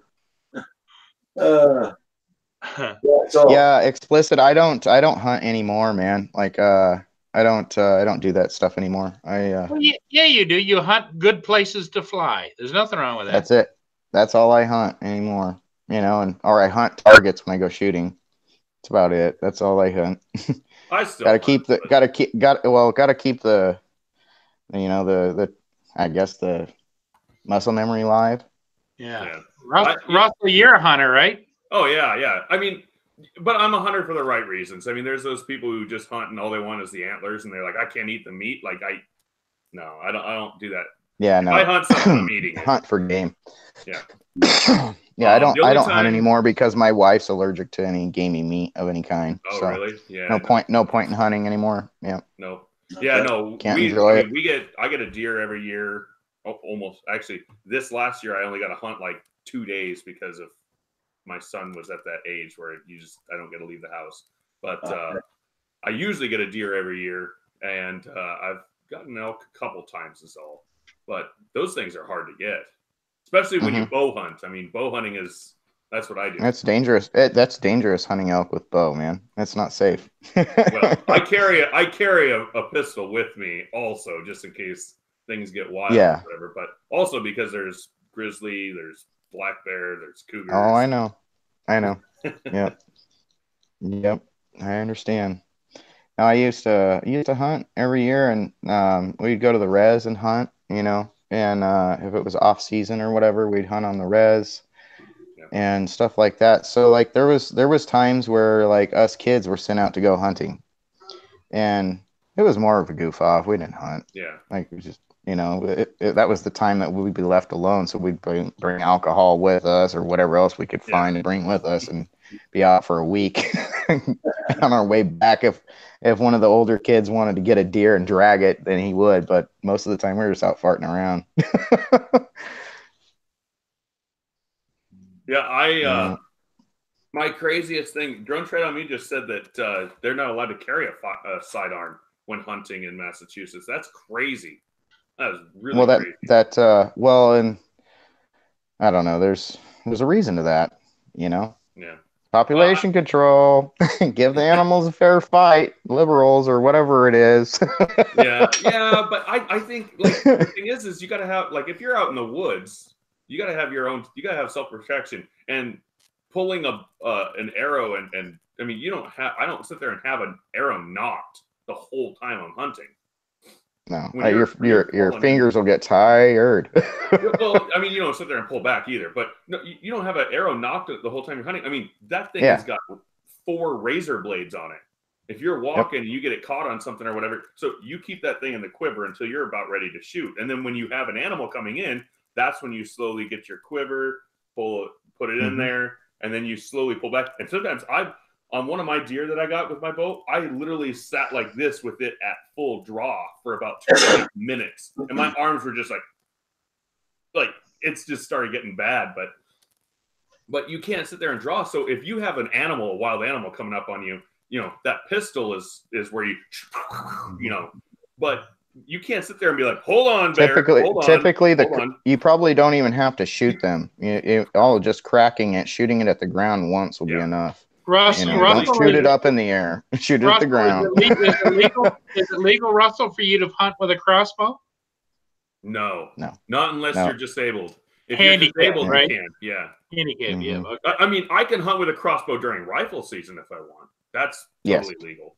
But not during bow season. It has to be a compound bow, and it can't be more than 85% let off, which is actually, it used to be 70 here in Idaho, but now it's 85 because compound bows have all gone so high to where it's 85% let off now. Or a recurve bow or something like that. But yeah, you can't use crossbow with bolts or anything. But have any of you guys shot a crossbow before? I have one. They're fun. Yeah, no, they are. I've got a couple of them. Okay, guys, 4 minutes. Like them. I gotta shut down in 40 minutes. Roger, what I'm going to do is I'm going to back out, say my adieus to everybody and thank everybody so that you can have a couple of minutes, Roger, to sign off and say your goodbyes to everybody. Roger, God bless you at your church venue this afternoon and your grandchildren and Russell and Justin. It was always great to be on here, and I enjoyed Andrew too, and everybody else that was on earlier. See you guys later. Later, Paul. Have a good one. Bye, Paul. Yep. Bye-bye. Don't forget 5 p.m. tonight. It's Phantom 101 with novice squads. They're going to be on at 5 p.m. tonight. It's called Those Guys. So check out Phantom Flight 101 and novice squads at 5 p.m. Then you got Val's going to come on at 7, I think, tonight, Eastern Standard Time. She's doing an interview with John Donato or Narado. And after that, I don't know who's on. You never know. I just might pop in. You never know. Pop on for that. And Mr. Crawley, I think he's going to be on this afternoon. I'm not too sure. Cool. So check out everybody's channel, guys. Yes, definitely check out everybody's channels. If they have something you like, leave them a comment too. Yep. Yeah. Absolutely. Yeah, I've got some props I've got to go test out on my Mavic Air today and do the review for. I'm excited about those things. I'm excited to hear them. I'm excited to hear them. See how quiet they are. Can I use those on my Spark? Can I use those on your Spark? But I think they have ones for your Spark though. The Spark ones actually dropped maybe a month ago. I'll look into it and stuff and see. Check it out. Because they're setting me up as an affiliate here soon, I think, or something. So that's really cool. Oh gosh. Bye everybody. Bye. I wanted to say goodbye. Bye. Every time that stock is shown, Roger just sinks a little more into his chair. Yeah. Oh my God. Okay. Got any regrets with that one there, Roger? You know I'm kidding. Well, guys, I'm gonna hop off and say bye to everybody. And Roger, have a great day today. God bless your grandchildren and everybody in the chat. Thanks for coming in. Everybody that was on the stream, thanks for letting me flap my lips or whatever you want to call it.